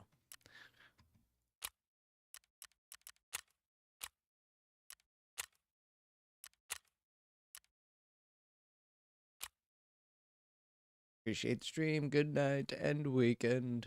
Yes, sir. I mean, I'll be on tomorrow, you know. You'll see how my weekend goes. Yep, I'm looking at a dash cam. So I found a dash cam it's a 360 cam, so it'll get all around the car. But it's expensive, so I'm hoping at least the first month I'm worry-free. I know a lot of people are worried out there about people driving around. I don't really, I've never really had issues driving when I drive. Traffic doesn't bother me. People cut me off. Doesn't happen. I'm very, not to say it's because of that, but I'm very aware when I'm out driving around. I don't listen to the radio. I'm not looking at my phone. Like I'm just driving. I love to drive.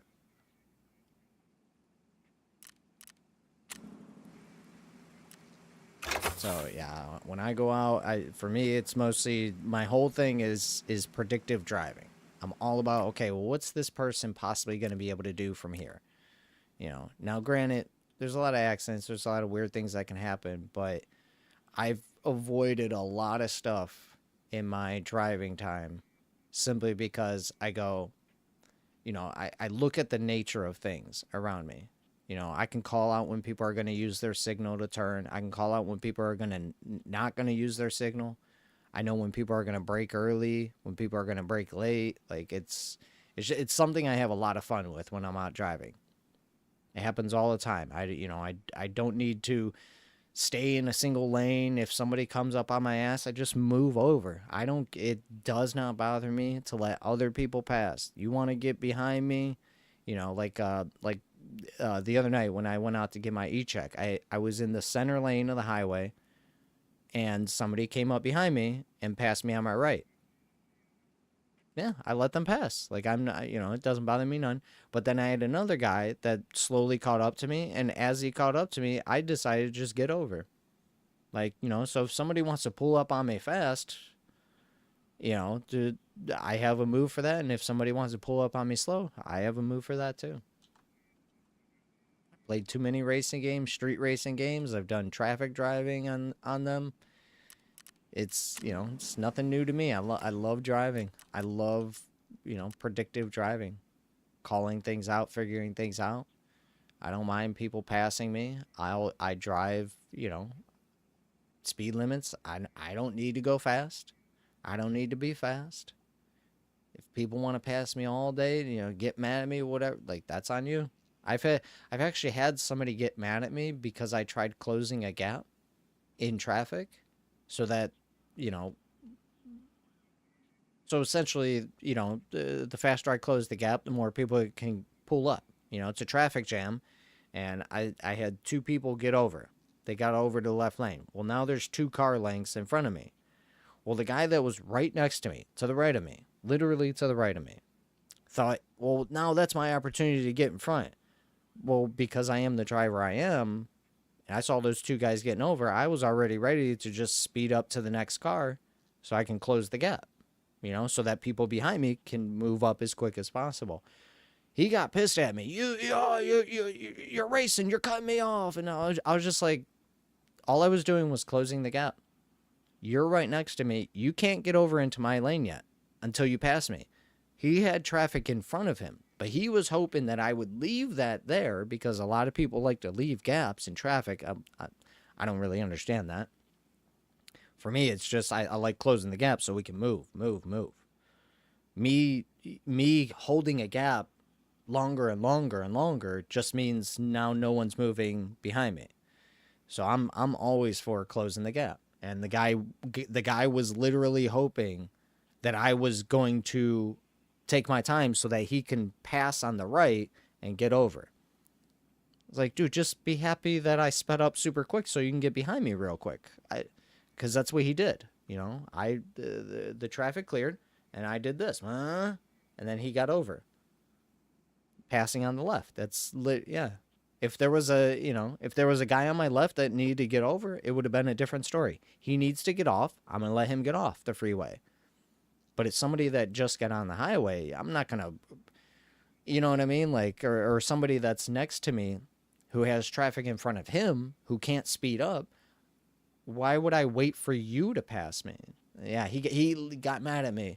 Stop racing around. Stop cutting people off. I'm like, yeah, dude, I know what you're mad at. You're mad that I didn't just let you in front. And again, no blinker. It's things like that. Like, I'm never bothered. So I just gave him the wave, like, I'm like, I'll see you later. I'm out of here. It's never bothered me. I don't get angry at traffic. I don't get angry at people. Get angry at my driving. It's not a thing. I've done it too long too many different ways. I've done it in racing games. It's understandable. I know why people get mad. It's because they don't like to be driving. I love to drive. I don't care what the situation is. I don't care if it's raining. Don't care if it's snowing. Don't care if it's hot out. I don't care. I love driving. I just love driving.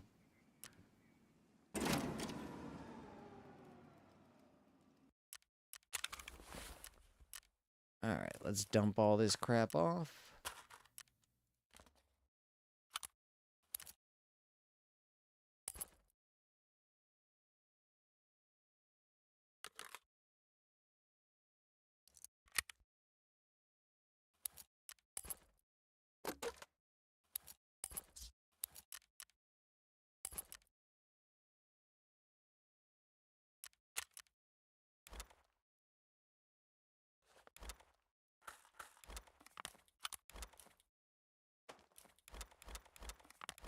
All right, that's one power filter down.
Yep.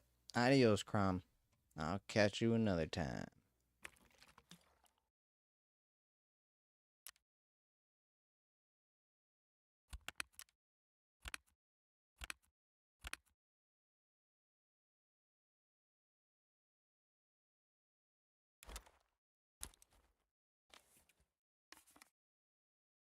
We almost had, yep, looks like we have enough for another hollow.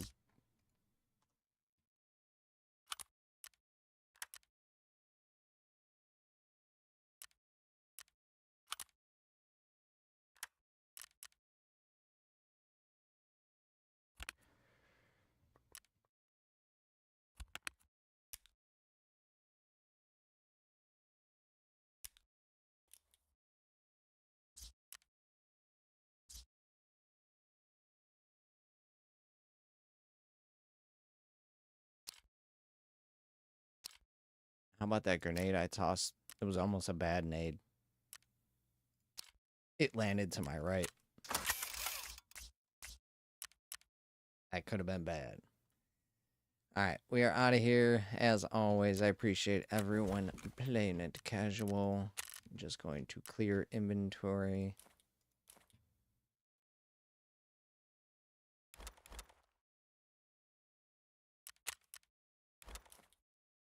$320K. It's not a bad run.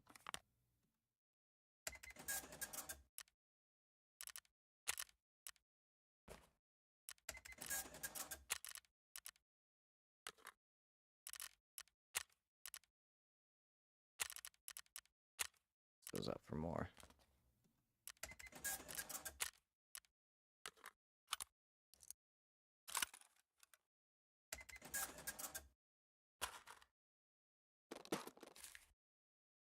430K right there. It's a pretty good run. Speed run, too. Alright, that's everything. That's all turned off. Everything's repaired. Food for tomorrow. Drinks. We are solid. Alright. We're double deucing out of here. I have one more thing to check. I think I turned this off. Alright, so it is off. I'm going to go ahead and turn this on for tomorrow. We'll see how this feels. But I'm pretty much not, I'm not noticing a difference. Not really. Yeah, so we'll try it on. You know what? Let me just do on. No boost. Do that. Try that tomorrow. But it looks like low latency doesn't really factor in for my plays. Alright, deuce deuce. See you next time.